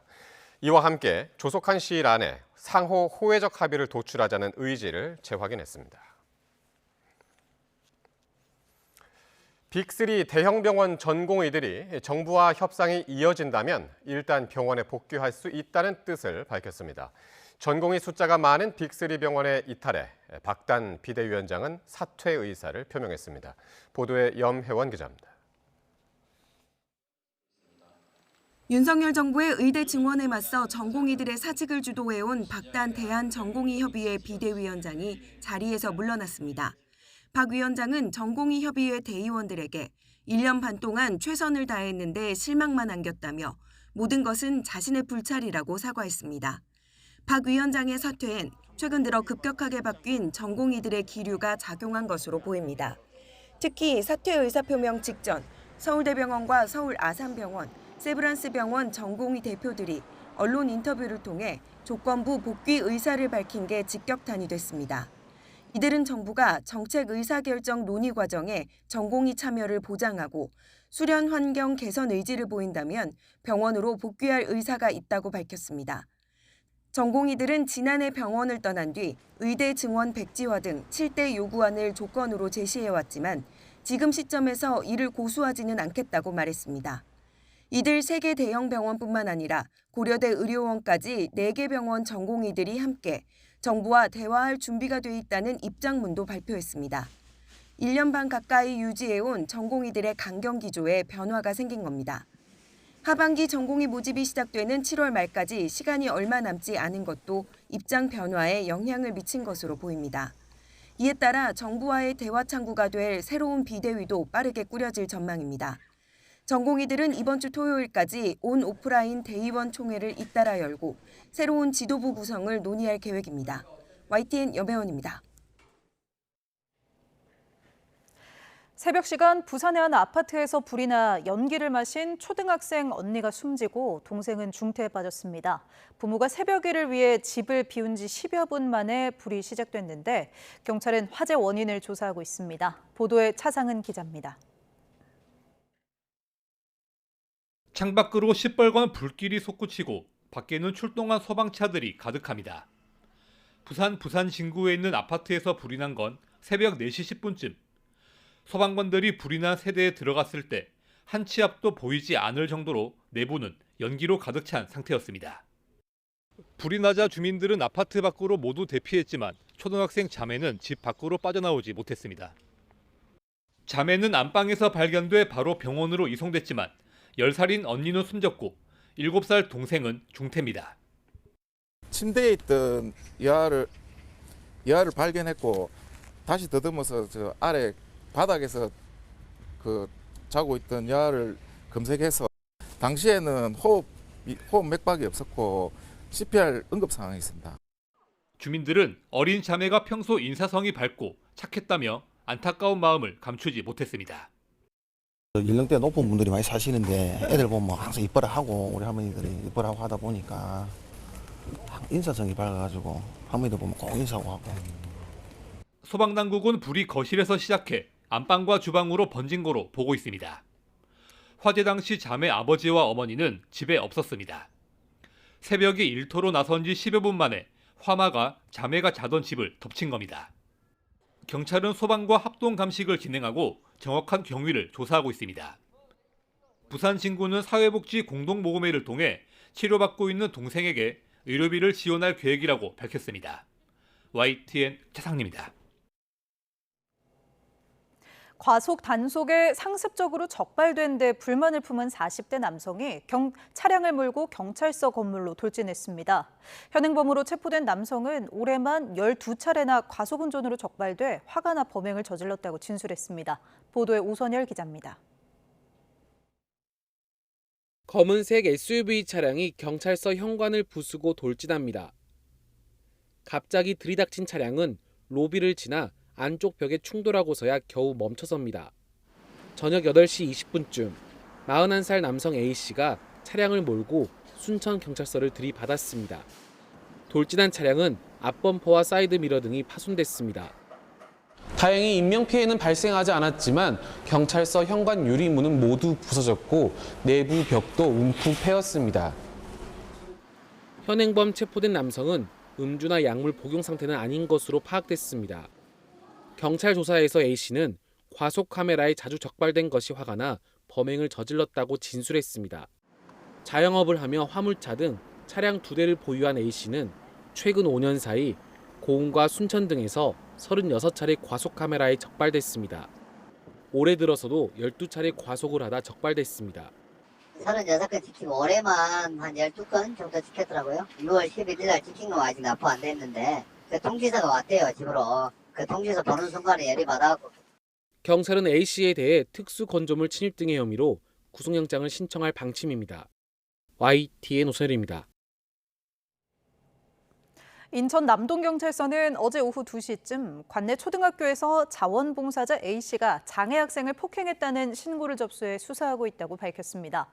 수업 도중 방해되는 행동을 하자 범행한 것으로 전해졌는데 피해 학생은 얼굴과 귀 등을 다쳐 병원에서 치료를 받고 있습니다. 경찰은 아동복지법 위반 혐의로 A씨를 입건할 방침입니다. 미아동 흉기 살인을 저지른 김성진이 오늘 열린 첫 재판에서 자신의 혐의를 모두 인정했습니다. 재판을 보던 유족들은 김성진을 사회에서 영원히 격리해달라고 호소했습니다. 보도에 배민혁 기자입니다. 지난 4월 서울 미아동의 마트에서 흉기를 휘둘러 일면식도 없는 손님을 숨지게 한 김성진의 첫 공판기일이 열렸습니다. 갈색 수의를 입고 법정에 선 김성진은 재판 내내 무표정한 얼굴이었습니다. 검찰 측은 김성진이 정신과 약을 먹지 않으면 분노 조절이 힘든 걸 알면서도 약 대신 술을 먹는 등 정상적인 사회생활을 하지 않았다고 설명했습니다. 그러면서 술에 취한 채 옷가게에 벽돌을 던져 창문을 깨트리는 등 폭력 범죄를 저지르기도 했다고 설명했습니다. 흉기 난 동 하루 전에도 술을 마시고 걷다가 넘어져 미아동의 한 병원에 입원한 김성진. 검찰에서는 소음으로 잠도 못 자는 중에 가족과의 갈등도 겹치며 아무나 살해하기로 했다고 진술했습니다. 재판에 참석했던 유족들은 흐느끼며 엄벌을 내려달라 호소했습니다. 멀쩡하게 집에서 저녁밥 하려고 마트에 왔다가 너무 뻔뻔하고요. 나를 노려보고까지 나가는데 정말 저건 진짜 이 세상 밖에 내보내면 안 돼요. 김성진이 첫 공판기일에서 자신의 공소 사실을 모두 인정한다고 진술한 가운데 2차 공판기일은 다음 달 15일 열릴 예정입니다. YTN 배민혁입니다. 지난 13일 이스라엘의 선제 타격으로 시작된 이스라엘과 이란의 무력 충돌은 미국까지 공격에 가담하면서 긴장의 최고조에 달했었죠. 트럼프 미국 대통령의 전격적인 휴전 합의 발표로 봉합 국면에 들어갔는데요. 박영진 기자가 12일간의 전쟁 일지를 정리했습니다. 현지 시간 13일 새벽, 이스라엘 전투기 수십 대가 이란의 핵시설과 군사시설을 전격 공습했습니다. 이른바 일어서는 사자 작전의 시작이었습니다. We will not let the world's most dangerous regime get the world's most dangerous weapons. And Iran plans to give those weapons, nuclear weapons, to its terrorist proxies. 이스라엘의 기습 공격에 이란의 나탄즈 핵시설이 피해를 입었고 군수 내부와 주요 핵 과학자 등 수십 명이 목숨을 잃었습니다. 속수무책으로 당한 이란은 즉각 반격에 나섰고 زندگی برای اونها تلخ خواهد شد بدون تردید فکر نکنند که زدند و تمام شد. 드론과 미사일을 쏘아대며 보복에 보복이 이어졌습니다. 상대적으로 전세가 밀린 이란이 먼저 공격 중지를 제안했지만 이스라엘은 오히려 이란의 정권 교체까지 꺼내들었고 Could certainly be the result because the Iran regime is very weak. I think it's basically left with two things. It's plans to have atomic bombs and ballistic missiles. That's 중동 지역의 전우는 짙어져만 갔습니다. حق و حقیقت است. آنچه که ملاحظه کردید، صدایی که شنیدید، فضای غبارآلود استادیوم 중동 상황을 이유로 G7 정상회의 일정을 단축하고 조기 귀국길에 오른 트럼프 대통령. 무조건 항복하라는 요구를 이란이 거부하자 인내심이 이미 바닥났다며 최후 통첩을 보냅니다. You could say so. They know what's happening. Maybe you could call it the ultimate ultimatum, right? 이어 이란의 완전한 핵 포기를 요구하며 미국의 직접 공격을 2주 안에 결정하겠다고 발표합니다. 하지만 다음 날 열린 유럽 국가들과 이란의 핵 협상 역시 돌파구를 찾지 못했고 이스라엘과 이란은 공세 수위를 높여갔습니다. 결국 2주 시한을 발표한 지 이틀 만인 22일, 미국은 초강력 벙커버스터를 동원해 이란 핵시설 공격에 직접 나섰습니다. Our objective was the destruction of Iran's nuclear enrichment capacity and a stop to the nuclear threat. The strikes were a spectacular military success. 미국이 발사한 벙커버스터는 이란의 핵시설에 명중했고 핵시설 피해 정도를 놓고 양측의 주장이 엇갈리는 가운데 이란은 호르무즈 해협 봉쇄를 의결하고 중동 내 미군 기지를 거론하며 보복을 경고했습니다.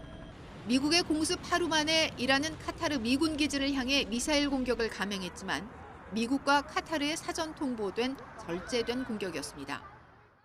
이어 이란의 약속된 공격 몇 시간 뒤 트럼프 대통령은 이스라엘과 이란이 휴전에 합의했다며 12일 전쟁의 종식을 선언했습니다. YTN 박영진입니다. 도널드 트럼프 미국 대통령이 이스라엘과 이란이 12일간의 전쟁에 마침표를 찍는 휴전에 합의했다고 깜짝 발표한 이후 양국 간 미사일 공방에 이어져 사망자가 속출했습니다. 현재 시간 24일 외신들에 따르면 이스라엘 측은 이날 이란의 미사일 공격으로 최소 4명이 사망했다고 밝혔습니다. 이스라엘은 트럼프 대통령의 휴전 발표 이후 이란으로부터 6차례 미사일 공격이 있었다며 이로 인해 4명이 숨지고 8명이 부상했다고 밝혔습니다. 이스라엘도 이날 이란 서부의 미사일 발사대를 겨냥해 공격하는 등 이란을 겨냥한 공습을 이어갔습니다. 이로 인해 북부 길란주에서 9명이 사망했다고 로이터 통신이 이란 타스님 통신을 인용해 보도했습니다. 휴전이 발표된 이후에도 이스라엘과 이란이 미사일 공방을 벌인 가운데 도널드 트럼프 미국 대통령은 휴전이 다시 발효됐다고 밝혔습니다. 트럼프 대통령은 자신의 SNS에 올린 글에서 이스라엘은 이란을 공격하지 않을 것이고 전투기들은 이란에 친근한 손인사를 할 것이라며 이같이 말했습니다. 그러면서 이제 아무도 다치지 않을 것이라며 휴전은 발효됐다고 강조했고 뒤이어 올린 SNS 글에서는 이란은 절대 핵시설을 다시 짓지 않을 것이라고 썼습니다. 트럼프 대통령은 또 나토 정상회의 참석을 위해 네덜란드로 향하는 기내에서 기자들을 만나 이란의 체제 전복을 원하지 않는다며 이 모든 상황이 가능한 한 빨리 진정되길 바란다고 말했습니다. 미국의 중재로 이란과 휴전에 합의한 이스라엘이 팔레스타인 가자 지구에서는 총격과 공습을 이어가 사상자가 속출했습니다. 로이터 통신은 가자 중부 누세라이트에 있는 병원 관계자를 인용해 이스라엘군이 배급소에 몰려든 군중에게 총격을 가해 19명이 숨지고 140여 명이 다쳤다고 보도했습니다. 이와 별도로 가자 남부 라파에서 구호 트럭을 기다리던 팔레스타인인 수백 명이 이스라엘군의 공격을 받아 최소 25명이 사망한 것으로 전해졌습니다. 미국의 이란 핵시설 폭격으로 북미 관계에도 관심이 쏠리는 가운데 이 주한 미국 대사 대리가 북한은 핵무기 보유국이라고 언급을 했습니다. 다만 합법적인 핵 보유국은 아니라면서 북미 대화의 최종 목표는 비핵화에 있다는 점을 다시 한번 분명히 했습니다. 보도에 홍선기 기자입니다. 조셉 윤 주한 미국 대사 대리는 북한이 이미 핵무기를 보유한 나라라는 점을 여러 차례 강조했습니다. 최근 미군이 직접 핵시설을 폭격한 이란과 달리 북한은 이미 핵무기를 가지고 있기 때문에 포기하도록 하는 것도 어렵다는 겁니다. Countries already with nuclear weapons, getting them to give it up. I think that's a very big challenge, and that's exactly what we're facing with situation in North Korea. 그러나 북한은 합법적인 핵 보유국이 아니라는 점도 분명히 지적했습니다. 그러면서 북미 회담이 열린다면 최종 목표는 비핵화라는 점도 다시 한번 강조했습니다. 윤 대사 대리는 북미 대화가 열리면 영리하게 접근해야 한다며 처음부터 비핵화를 강조하지는 않을 것으로 내다봤습니다. 북미 대화를 위해서는 무엇보다 북한의 반응이 중요한데 아직은 북한의 호응이 없다는 점도 밝혔습니다. It takes two to tango, and so we have not really heard from North Korean side whether they too want to re-engage. 조현 외교부 장관 후보자는 북미 대화가 이재명 정부의 우선순위에 있는 한반도 평화 정착과도 맞닿아 있기 때문에 긴밀하게 협조하겠다는 생각을 밝혔습니다. 또 한미 동맹이 중요하다고 해서 취임 후 미국부터 가야 한다는 건 고정관념이라면서도 관세 등 현안이 산적한 지금 상황에서는 미국 방문이 필요하다는 입장을 밝혔습니다. 취임하면 미국부터 가야 된다. 그런 고정관념에서 우리는 벗어나야 된다고 생각을 합니다. 그러나 자연스럽게 그렇게 되지 않을까 생각을 합니다. 조 후보자는 이 대통령의 나토 정상회의 불참 결정에 대해서는 여러 가지 불확실성이 높은 상황에서 최선의 결정을 내린 것으로 보인다고 말했습니다. YTN 홍성기입니다. 이재명 대통령은 오늘 국무회의에서 우리나라를 비롯한 전 세계 상황이 매우 어렵다며 물가와 민생에 세심한 대응을 주문했습니다. 이 대통령은 취임 한 달쯤에 기자회견을 여는 방안을 검토하고 있습니다. 홍민기 기자입니다. 이란과 이스라엘 휴전 소식에도 중동 정세 불안이 계속되는 가운데 이재명 대통령이 취임 후 4번째 국무회의를 주재했습니다. 우리나라를 포함해 전 세계 상황이 어렵다고 진단하며 물가와 민생 안정 대책에 있어 취약계층에 대한 세심한 배려를 지시했습니다. 위기는 언제나 있긴 하지만 이 위기라는 게 가난하고 힘없는 사람들에게 훨씬 더 큰 고통을 가져다 주죠. 이어 국무회의에서는 이달 말 끝날 예정이던 휘발유, 경유 등에 대한 유류세 인하 조치를 오는 8월 말까지 2달 연장하는 시행령 개정안이 의결됐습니다. 고등어 관세율을 0%로 낮추고 할당 관세가 적용되는 계란 가공품의 물량을 4,000톤에서 1만 톤으로 늘리는 등 수입 먹거리 가격 안정 조치도 국무회의를 통과했습니다. 기재부와 복지부 등 각 부처에서 올라온 물가 관련 개정안이 대부분 그대로 받아들여진 겁니다.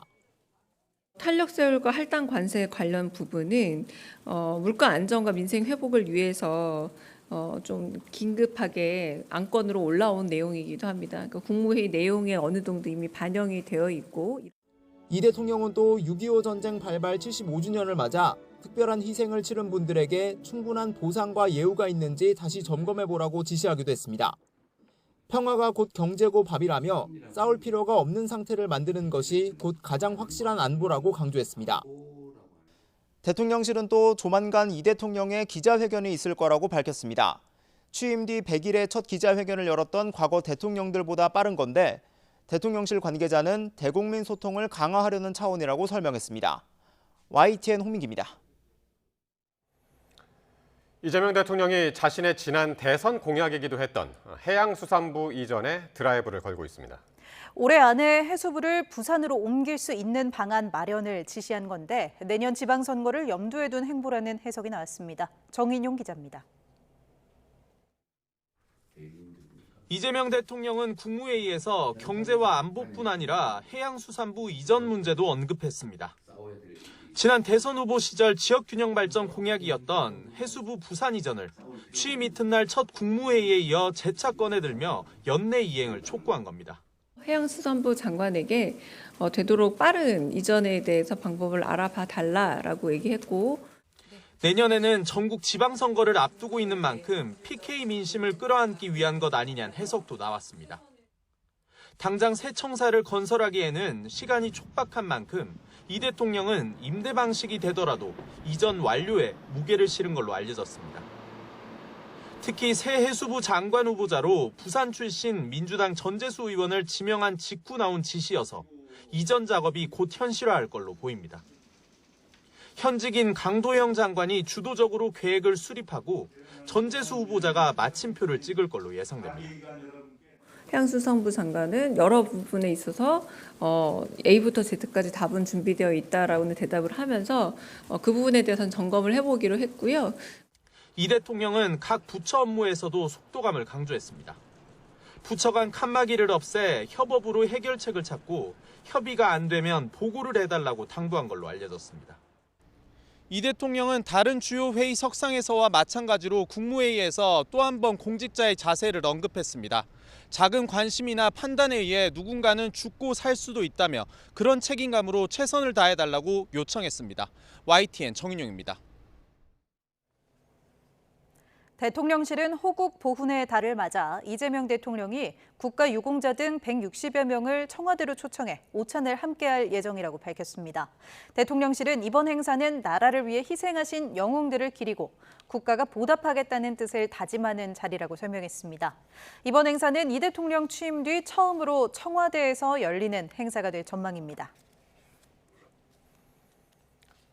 민주당 현역 의원 5명이 포함된 이재명 대통령의 장관 인선 발표 이튿날 여야의 반응은 극명하게 엇갈렸습니다. 민주당은 실력 위주의 유능한 내각이라고 했지만 국민의힘은 논공행상이라고 평가절하했습니다. 김철희 기자입니다. 장관 인선 발표 다음 날 열린 민주당 의원 총회는 축하연을 방불케 했습니다. 내각 합류를 앞둔 의원들이 회의장을 돌며 일일이 인사를 건네면서 시작부터 달뜬 분위기가 이어졌습니다. 그러면 장관 임명되신 분들 왜 인사를 할 시간을 좀 부담하기 위해서 조금 이따 시작합니다. 이재명 정부 첫 내각에 대한 여당의 총평은 위기에 강한 실력 위주의 인사였습니다. 민생 위기와 중동발 위기에 즉각 대처할 수 있는 유능한 비상 내각이라고 평가합니다. 또 진보와 보수를 아우르는 통합과 실용, 개혁의 메시지가 인사에 담겼다며 국정에 전념할 수 있도록 야당도 인준에 협조해달라고 압박했습니다. 하지만 국민의힘은 감동이나 원칙에 더해 능력마저 없는 산무인선에 불과하다고 혹평했습니다. 능력이나 전문성보다 논공행상을 우선시한 인사라고 낙제점을 매긴 겁니다. 한마디로 내각이 아니라 더불어민주당 선대위와 같은 느낌을 받습니다. 김영훈 고용노동부 장관 후보자 지명에는 민주노총과 공동정부를 자처했다고 주장했고 통일부 정동영, 외교부 조연 후보자 등은 실패한 올드보이들의 귀환, 탈미 친중이 우려된다고 비판했습니다. 국민의힘이 송곳 검증을 벼르고 있는 가운데 청문 보고서가 도착하지도 않았지만 국회 인준 전쟁은 이미 시작된 분위기입니다. YTN 김철입니다. 김건희 특검과 최상병 특검은 이제 진용을 갖추고 수사에 본격 착수할 막바지 준비를 마쳤습니다. 법리 검토와 사건별 전략 논의까지 마치면 이제 수사는 급물살을 탈 것으로 보입니다. 우종훈 기자의 보도입니다. 특검법상 정원인 검사 40명에 대한 파견 요청을 끝낸 김건희 특검은 곧장 대검찰청과 경찰청 국가수사본부, 고위공직자 범죄수사처에 사건 이첩을 요청했습니다. 그동안 김 여사 의혹을 수사해온 기관들로부터 정식으로 기록을 넘겨받아 사실관계를 파악하고 법리 검토를 진행하겠다는 겁니다. 다만 아직 정식 수사를 개시한 건 아니라고 선을 그었는데 준비 기간을 충분히 활용해 수사 윤곽을 그릴 것으로 보입니다. 연이은 검찰 소환 요구에 불응한 김 여사에 대한 소환 문제 역시 업무 분장이 마무리되면 구체적으로 논의할 전망입니다. 사실관계 파악하고 또 법리 검토하면서 앞으로 어떻게 수사할지 많은 논의를 해야 될 것 같습니다. 특검보 임명이 늦어지며 한 발 늦은 최상병 특검팀은 수사팀 구성에 속도를 내고 있습니다. 이명현 특검은 오동훈 공수처장을 만나 차정현 부장검사 등 수사팀 지원을 요청했습니다. 다만 내란 특검과 파견 요청 인력이 일부 겹치는 점은 변수입니다. 원래는 사부가 다 들어올 수 있었지만 지금 내란 특검에서 요구한 부분도 있고 검사님들의 사정이 있기 때문에 그분 때문에 다 양해가 이루어졌다고 생각합니다. 군 검찰로부터 박정훈 대령 항명 혐의 사건을 넘겨받는 논의도 진행 중인데 앞서 이 특검이 억울하게 기소된 사건이라고 말한 만큼 공소 취소 여부가 관심입니다. YTN 우종훈입니다. 내란 특검이 추가 기소한 김용현 전 국방부 장관의 구속 여부가 이르면 내일 결정됩니다. 서울중앙지법 형사 34부는 내일 오전 10시 증거인멸 교사 등의 혐의로 기소된 김용현 전 장관의 추가 구속 여부를 판단하기 위한 심문을 진행합니다. 내란 특검은 지난 18일 위계에 의한 공무집행 방해와 증거인멸 교사 혐의를 적용해 김 전 장관을 추가 기소하면서 구속영장 발부를 요청했습니다. 김 전 장관은 지난해 12월 27일 내란 혐의로 구속 기소됐는데 모레 자정이면 6개월인 1심 구속기한이 만료돼 석방될 전망입니다. 숙명여자대학교가 윤석열 전 대통령의 부인 김건희 여사의 석사 학위를 취소했습니다. 표절 의혹이 제기된 지 3년이 넘어서야 학위를 취소한 건데 이에 김 여사에게 박사 학위를 수여한 국민대도 학위 취소 절차에 착수했습니다. 윤태인 기자의 보도입니다. 숙명여대가 김건희 여사의 석사 학위를 취소한다고 밝혔습니다. 지난 2021년 김 여사의 석사 학위 논문 파울 클레의 회화의 특성에 관한 연구가 표절 논란에 휩싸인 지 3년여 만입니다. 윤석열 정부 내내 논란이 이어졌지만 숙대는 계엄 정국이던 올해 2월에야 표절이라는 판단을 내놨습니다. 하지만 지난 2015년 신설된 규정을 1999년 제출된 김 여사 논문에 소급 적용할 수 없다는 주장에 징계는 늦어졌고 결국 학칙을 바꿔 학위 취소 근거를 만들었습니다. 학칙 개정까지 마친 뒤 숙대 연구윤리 진실성위원회는 총장에게 김 여사 학위 취소를 요청했고 대학은 이를 받아들였습니다. 표절 의혹을 제기했던 숙대 민주동문회 측은 당연한 결과라면서도 학위 취소 결론이 너무나 늦어졌다고 지적했습니다. 마무리가 된 거니까요. 에 대해서는 다행으로 생각을 하지만 사과라든가 이런 걸 통해서 지연시킨 것에 대한 책임을 통감했으면 좋겠는데 김 여사가 박사학위를 받았던 국민대도 학위 취소 절차에 돌입했습니다. 고등교육법에 따라 석사학위가 취소되면 박사 입학 자격이 사라지고 따라서 박사학위 수여도 무효로 판단할 수 있다는 겁니다. 국민대는 김 여사 석사학위 취소 공식 문서를 확보한 뒤 내부 위원회 등을 통해 입학 무효한 건을 심의 의결할 예정입니다. YTN 윤태인입니다.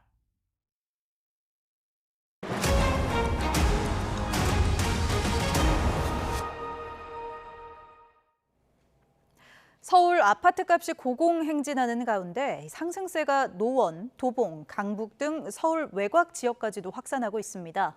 이 일대에는 최근 들어 실수요자 중심의 내 집 마련 수요가 부쩍 늘었다는데요. 최두희 기자가 현장을 취재했습니다. 재건축을 추진 중인 서울 노원구의 아파트. 지난 4일 전용 면적 107제곱미터가 7억 9천만 원에 거래되며 신고가를 썼습니다.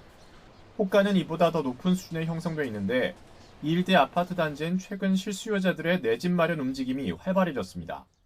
전세가 한 80%에 매매가 한 20% 정도 손님인데 지금은 전세 월세가 20%, 10%가 매매가 8, 90%를 차지해요. 완전 역전이 됐어요. 아파트 너무 비싸니까 구축이라도 와서 지금 집 안 사면 집값이 더 오를 거라고 생각하기 때문에 그런 것 같습니다. 이번엔 강북구로 가봤습니다. 이 아파트는 지난 6일 전용 면적 59제곱미터가 7억 3,300만 원에 거래되며 2개 월세 4천만 원 넘게 올랐습니다. 인근 아파트 매매 거래량은 최근 들어 2배나 훌쩍 뛰었습니다. 이제 6월 들어서 거래량이 그 전 4월, 3월 그때 비해 2배 늘었어요. 거래량도 늘고 그러다 보니까 시세도 이제 올라갔고 최고 올라갔을 때 그때만큼은 못 갔지만은 그래도 근 몇 년간 중에 제일 올라갔던 건 맞아요, 지금. 강남 3구 등 인기 지역 위주로 오르던 아파트값 상승세가 실수요자 중심의 서울 외곽으로도 번지는 양상입니다. 실제로 지난달 하락 또는 보합세를 보였던 노두강 아파트값은 이달 들어 매주 상승세를 기록 중입니다. 대출 의존도가 높은 지역인 만큼 다음 달 3단계 스트레스 DSR 시행을 앞두고 내 집 마련 수요가 몰렸기 때문으로 보입니다.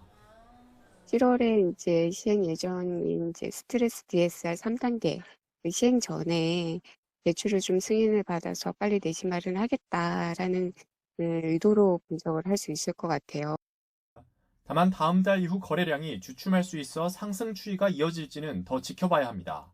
이런 가운데 소비자들의 주택가격 상승 전망을 뜻하는 주택가격 전망지수는 3년 8개월 만에 가장 높은 수준을 기록했습니다. YTN 최두입니다. 해킹 사태로 신규 영업이 중단됐던 SK텔레콤이 50일 만에 영업을 전면 재개했습니다. SKT가 본격적으로 신규 영업에 다시 나서면서 통신사들 사이 가입자 유치 경쟁이 뜨거워질 전망입니다. 최하영 기자가 보도합니다. SK텔레콤이 신규 영업을 재개한 첫날, 매장 앞에는 해킹 안심 안내문과 함께 신규 고객 유치를 위한 광고가 새로 생겼습니다. 신규 영업이 중단된 지 50일 만으로 정부는 유심 교체 대란이 어느 정도 해소됐다고 보고 영업을 다시 허락했습니다. 예약을 해놓고 줄을 서가지고 며칠 기다려야 된다고 그랬어요. 그게 지금 이제 빨리 되는 편 같아요. 지난 4월 해킹 사고 이후 SKT에서 다른 통신사로 갈아탄 가입자는 50만 명으로 추산됩니다. 시장 점유율 40%도 무너졌을 것이란 분석이 나오는 가운데 SKT는 시장 1위 자존심 회복에 본격적으로 나설 계획입니다. 신규 중지 기간에서 좀 상당히 긴 시간이었습니다. 그래서 그 부분에 있어서 일단 좀 더 정상화를 빨리 하기 위한 그런 준비들을 하기 위해서 지금 최선을 다하고 있고요. KT나 LG U+도 가만히 고객을 뺏길 수 없는 만큼 단말기 보조금을 대폭 올리는 등 공격적인 영업에 나설 가능성도 있습니다. 특히 다음 달 22일부터 과열 경쟁을 막기 위해 단말기 지원금 규모를 제한한 이른바 단통법이 폐지되면서 보조금 전쟁에 기름을 부을 전망입니다. 여기에 다음 달 초에는 신규 가입자 모집을 위한 절호의 기회인 삼성전자의 신형 휴대전화 출시도 예정돼 있습니다. 소비자 입장에선 보조금을 많이 받으면 좋겠지만 과열 경쟁에 따른 우려도 나옵니다. 보조금으로 지급되는 그런 그 코스트를 소비자의 어떤 그 통신료 부과라든지 서비스의 좀 질 저하로 좀 전이시키지 않을까 하는 우려감이 있거든요. SKT의 영업 정상화와는 별개로 정부는 조만간 해킹 사고 조사 결과를 발표할 예정입니다. SKT도 이를 전후해 해킹 사고로 인한 위약금 문제 등 가입자 보상 방안을 내놓을 계획입니다. YTN 최아영입니다. 경찰이 독자적으로 영장 청구가 가능하도록 경찰 영장 검사를 신설하는 방안을 국정기획위원회에 보고한 것으로 전해졌습니다. 경찰청은 지난 20일 국정위 업무 보고에서 수사제도 개선 계획의 하나로 경찰 영장 검사를 신설해 독자적인 영장 청구권을 행사하는 방안을 제안한 것으로 알려졌습니다. 경찰 영장 검사의 예로는 경찰청에 소속된 변호사 등이 영장을 청구할 수 있게 하는 방안 등이 거론되고 있습니다. 다만 국정위에서는 경찰에 과도한 권한이 주어진다는 우려도 나온 것으로 전해졌는데 경찰청은 경찰 영장 검사의 신설과 관련해 어떤 것도 결정된 바 없다고 밝혔습니다. 고용노동부가 지난달 끼임 사망 사고가 난 SPC 삼립 시화 공장의 작업 중지 명령을 해제했습니다. 마지막까지 작업이 중지된 8개의 생산 라인도 재가동이 가능해진 건데 관련 수사가 진행 중인 만큼 책임자 논란은 계속될 것으로 보입니다. 정현우 기자의 보도입니다. 지난달 19일 새벽 50대 노동자가 기계에 끼어 숨지는 사고가 난 직후 SPC 삼립 시화 공장은 생산 라인 가동을 전부 멈췄습니다. 지난 2일부턴 일부 시설 재가동을 시작했지만 작업 중지 명령이 떨어진 생산 라인 8곳은 여전히 돌아가지 못했습니다. 50대 노동자 A씨가 윤활유를 칠하다가 끼어 숨진 곳을 포함해 냉각 컨베이어 벨트 장비가 설치된 곳들입니다. 중대재해가 발생하면 문제가 된 것과 동일한 작업에 대해선 중지 조치를 내릴 수 있다는 관련법에 따라 고용노동부가 중지 명령을 내렸기 때문입니다. 하지만 최근 SPC 측은 작업 중지 명령을 해제해달라고 신청했고 이에 따라 고용노동부는 현장 점검을 진행한 것으로 YTN 취재 결과 파악됐습니다. 이후 전문가 등으로 구성된 심의위원회가 열렸는데 안전조치를 모두 마쳤다고 판단하면서 사고 한 달여 만에 작업 중지 해제를 승인했습니다. SPC 측은 심의위에 사망사고가 난 냉각 컨베이어 벨트 장비를 사용하지 않겠다고 하는 등의 조치사항을 전달한 것으로 알려졌습니다. 이번 작업 중지 해제로 SPC는 일단 공정을 돌릴 수 있게 됐지만 사고 원인 규명과 안전관리 책임자 처벌을 위한 경찰 등의 수사는 여전히 진행 중입니다. 경찰은 공장과 SPC 본사 등에 대한 압수수색을 통해 확보한 자료 등을 살피는 동시에 숨진 A씨가 기계에 뿌린 윤활유가 유해 성분이 있는 공업용인지도 분석하고 있다고 밝혔습니다. YTN 정윤우입니다. 토니상 6관왕을 석권하며 한국 뮤지컬의 새 역사를 쓴 어쩌면 해피엔딩의 박천휴 작가가 국내 취재진을 만나 브로드웨이에서 성공했다고 국내 공연의 대본을 바꾸는 일은 없을 것이라고 밝혔습니다. 이광현 기자가 보도합니다. 한국인 최초 토니상의 주인공 박천휴 작가가 브로드웨이 버전 포스터가 걸린 기자회견장에 섰습니다. 마라톤 같았던 시상식이 열린 지 보름 만입니다.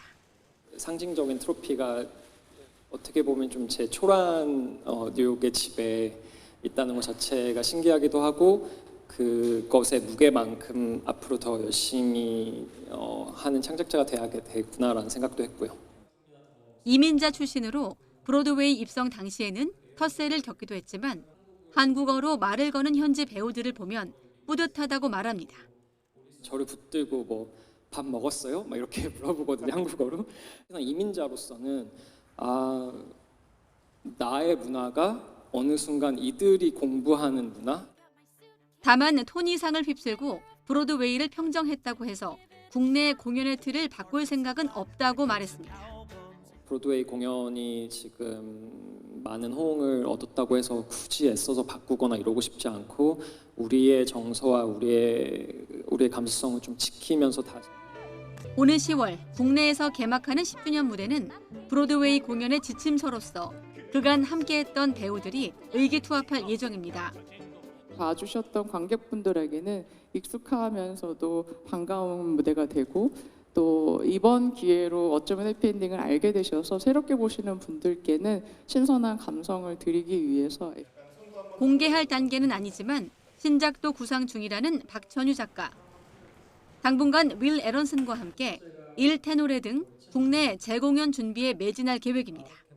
YTN 이광현입니다.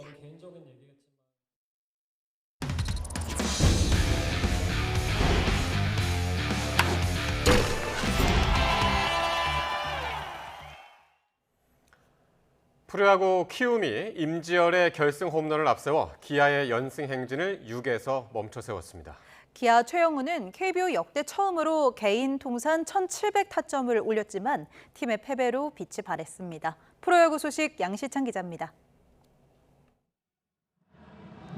홈문은 기아가 먼저 열었습니다.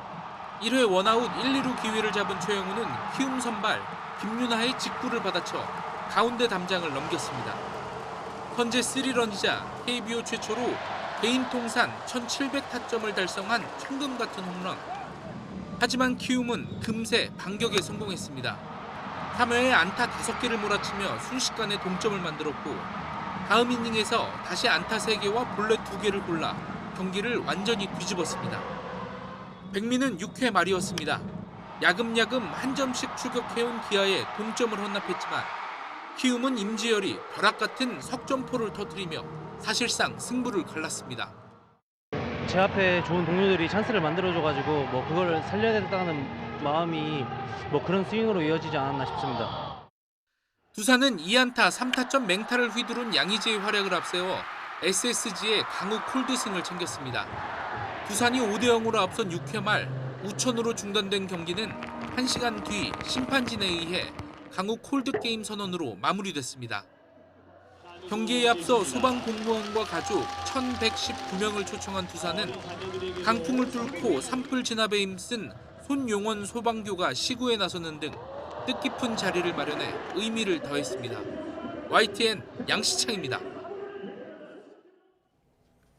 고우석이 미국에 남아 메이저리그 진출 도전을 이어갈 전망입니다. 고우석은 미국 프로야구 디트로이트로부터 마이너리그 계약을 제안받아 홈 구장이 있는 오하이오주에 도착한 것으로 전해졌습니다. 앞서 지난 19일 고우석은 마이애미 산하 마이너리그 팀인 잭슨빌에서 방출 통보를 받아 국내 복귀 가능성이 제기됐습니다. 하지만 고우석은 미국에서 메이저리그 도전을 이어가겠다는 의사를 지인들에게 전달한 것으로 알려졌습니다. 지난해 강등 위기까지 갔던 K리그 축구 명가 전북이 이번 시즌에는 16경기 무패 행진으로 선두를 달리고 있습니다. 포옙 감독이 예언했던 대로 전북의 원래 자리를 향해 순항하고 있습니다. 이대건 기자입니다. 서울에 먼저 한 골을 내준 전북은 가만히 있지 않았습니다. 전반 추가 시간 송민규가 수비를 따돌리고 기어이 동점골을 터뜨립니다. 승점 1을 따내며 16경기 무패 행진을 이어갑니다. 올 시즌 전북이 쉽게 지지 않는다는 걸 보여준 상징적인 경기입니다. 20라운드 가운데 전북의 선제 실점은 8차례. 이 가운데 단 한 차례만 빼고 모두 비기거나 경기를 뒤집었습니다. 이 기세로 올 시즌 20경기 만에 강등 위기에 몰렸던 지난 시즌 승점에 도달했습니다. 2위 대전과의 승점 차도 무려 8점에 이릅니다. K리그1 최다 골인 34골과 최소 실점을 자랑할 정도로 선수들의 사기는 충만합니다. 전북이 정말 K리그에서 최고의 클럽인 것 같고 전북의 이 엠블럼에 걸맞는 또 선수, 팀이 되도록 저희 모두 최선을 다하겠습니다. 감독 한 명 바꿨을 뿐입니다. 취임 직후 포옙 감독은 축구의 기본만 살리면 전북은 축구 명가로 부활한다고 예언했습니다. Returning to probably where the fans and everybody related to 전북 will like the club to be. 이 예언대로 올 시즌 전북은 K리그에서 원래 있던 자리로 돌아가고 있습니다. YTN 이다운입니다. 이강인이 벤치를 지킨 파리 생제르맹이 피파 클럽 월드컵 조별리그에서 조 1위를 차지하며 16강에 올랐습니다. 파리 생제르맹은 클럽 월드컵 조별리그 B조 마지막 경기에서 시애틀 사운더스를 2대0으로 제압했습니다. 아틀레티코 마드리드와의 경기에서 후반 교체 출전해 페널티킥으로 쐐기골을 넣고 보타포구와의 2차전에서도 교체로 그라운드를 밟은 이강인은 이번에는 벤치를 지켰습니다. 프로축구 강원 공격수 모재현이 K리그 1 20라운드에서 가장 뛰어난 활약을 펼친 선수로 뽑혔습니다. 모재현은 지난 21일 대구와의 홈경기에서 한 골에 도움 1개를 기록하며 강원의 3대0 대승을 이끌었습니다. 모재현은 전반 44분 헤더로 선제골을 넣은 데 이어 후반 28분에는 김건희의 추가골을 도왔습니다. 남자 배구 OK저축은행이 안산을 떠나 부산으로 연고지를 이전했습니다. OK저축은행은 약 4천 명이 들어갈 수 있는 부산 강서체육공원 체육관을 홈 구장으로 쓸 계획입니다. OK저축은행 측은 배구 생활체육 인구의 4분의 1이 부산에 몰려 있고 인구와 지역의 기업, 관중 수용 등에서 더 나은 조건이라 연고지 이전을 추진했다고 밝혔습니다. 여성으로 또 아프리카 출신으로 모두 처음으로 국제올림픽위원회 IOC의 수장으로 뽑힌 코번트리 위원장이 공식 취임했습니다. 코번트리 위원장은 스위스 로잔의 올림픽 하우스에서 열린 IOC 위원장 2취임식에서 전임 바흐 위원장으로부터 올림픽 하우스의 열쇠를 전달받고 임기를 시작했습니다. 코번트리 위원장은 취임식에서 올림픽 운동은 삶을 바꾸고 희망을 주는 플랫폼이라며 분열된 세상에 계속 영감을 주고 삶을 바꾸고 희망의 빛이 되도록 노력하겠다고 소감을 밝혔습니다.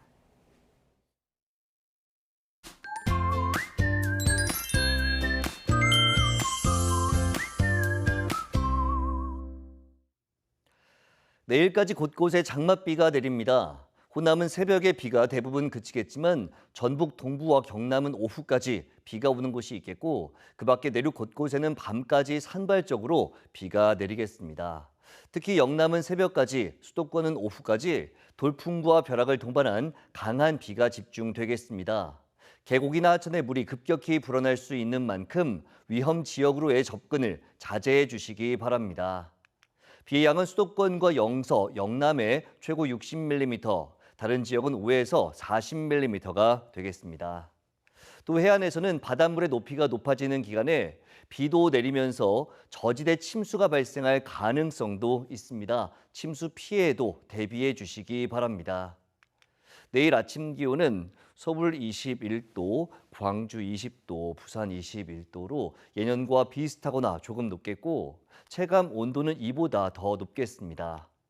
낮 기온은 서울 25도, 대전 24도, 대구 28도로 예년보다 대체로 낮지만 습도가 높아 후텁지근하게 느껴질 수 있겠습니다. 모레는 장마 대신 무더위가 기승을 부리겠고 금요일 밤부터 주말 사이 다시 곳곳에 장맛비가 내릴 전망입니다. 날씨 정보였습니다. 이상으로 뉴스나이트 마칩니다. 시청해주신 여러분 고맙습니다.